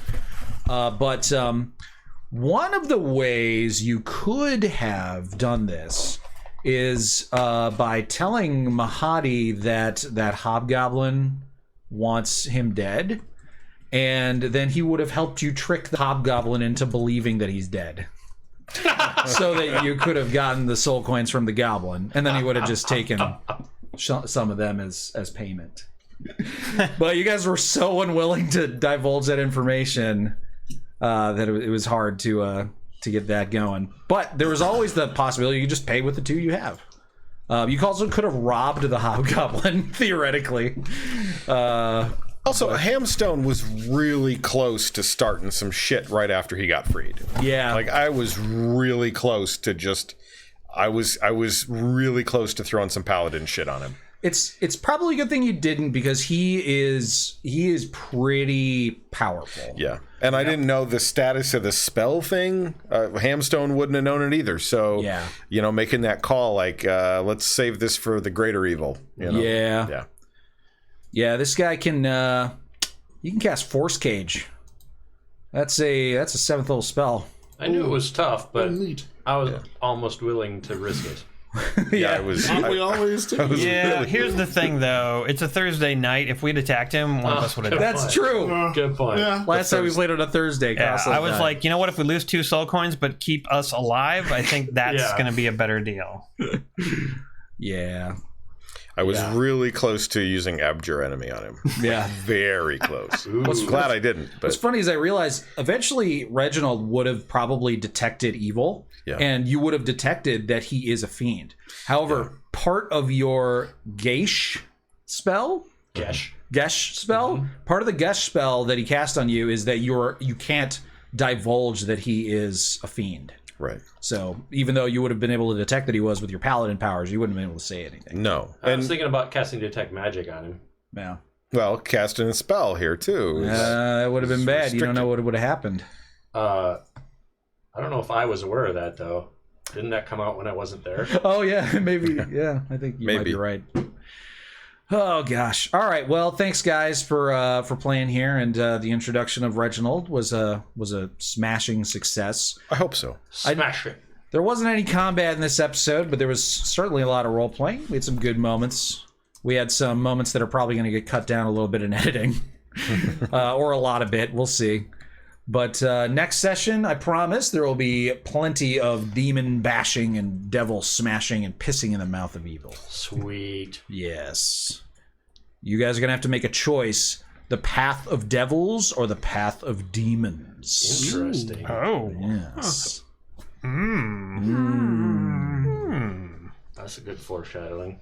Yeah. Maybe we can throw that out there to the people. Uh, I don't know. Or is it going to be presented in such a way that we... it's basically going to be presented. Lulu's going to present it to you, and I want you guys to make that Okay, decision. Although, if you do want to just leave it up to chance, essentially by letting the viewers pick, that's up to you too. Okay. We can just do a poll. Could be theoretically. interesting. Could be. I would like to hear, at least I would like to hear the audience's debate there's- about which way we should go. There's Yeah. 4 of us. That would Not be a tonight, tiebreaker. Yeah, that would be a tiebreaker. Yeah. That's true. You can do a poll on Twitch, right? Yeah, Yeah. Can. that would be awesome. That would be. All right. Well, does anybody have anything else to add? I don't think so. Thank you. I'm glad fun you. night. I hope you guys Fun had night. fun, and I'm glad if you did. And yeah, that's it for GSP for streaming this week. Beer and Board Games will be on Saturday night, and our man Dion right here is going to be on the show along with Doug, Nice. and we're going to have a really good time. Matt will be back, so structure will be returned to our lives. Imposed upon us. And we've got highlights from the actually some highlights from the second stream too, but mostly highlights from the first stream of Gas Station Simulator coming out on Sunday. When's the next podcast? And being a out, dick will be Jason? coming out on Patreon like tomorrow probably. Next podcast episode will not be this upcoming Monday. There's just not enough time to get it produced, but it'll be the following Monday. And so there you go. Cool. When we have to schedule our next session, so that will bear a little bit of info too. Yeah, it'd be nice if it could happen in less than a month's time, but it'll all depend. Yeah, October's pretty busy for me, but I got Windows. Good. It's way better than Mac OS. I know. Yeah. Seriously. Yeah. Is it though? I heard you can't use the space or the shift key doesn't work. The shift key doesn't work. Yeah, and Only then a the Windows Mac user update. would say that. Well, I use both, so I'm not biased. I can't be. Oh, Great White Spark asked, what did Dr. Moley have in those syringes? Yeah, what was that? That was homemade slime. So it's like starch, liquid starch, like you'd use for spraying on shirt collars or something, and then just other ingredients that would have around the house. That go into that. Dish soap, I think, is one of them. Has he moved from pills to syringes? Yeah, in the new episode of Beer and Board Games that was just released this evening. Yeah. Oh yeah, the new episode of Beer and Board Games. Can somebody link that? I don't have the link handy. Somebody who's watching. Yeah, Elmer's glue is in that mix too. It got completely out of control. We played a stupid game about child safety and why it's not safe to be a child at all, ever. It was great. You just live in fear if you're a kid. So that was a fun game, and we were completely out of control. It was really cool. The other thing I was going to say is we should figure out our next Rated RPG stream, but after we're done streaming, we can do that. Yeah. There it is. Hey. 3 people linked it. Nice. Wow. Holy shit. Thanks, guys. Artist Avernus asks, will you guys just send a Patreon notification on the character creation for this merchant thing? Yeah, we can do that. We're definitely going to do that. I want to make sure we get all the information and have it really laid out well. So Yeah. Yep. And we'll message the winners of coins tonight. Can we do that yet? Or at least the one who on the stream. We can do the stream. Yeah, we can do the stream one tonight. And then we'll figure out Patreon ones later. I think our gamer group motto should be "Stream in the face of evil." Yeah. Nice. Unleash the stream. Fuck Torm. Fuck Torm, man. Good night, everybody. Good night. Good night. See you next time. See you next Torm. No. Fuck him. Fuck Storm. Fucks. Fuck Storm. Fuck Storm.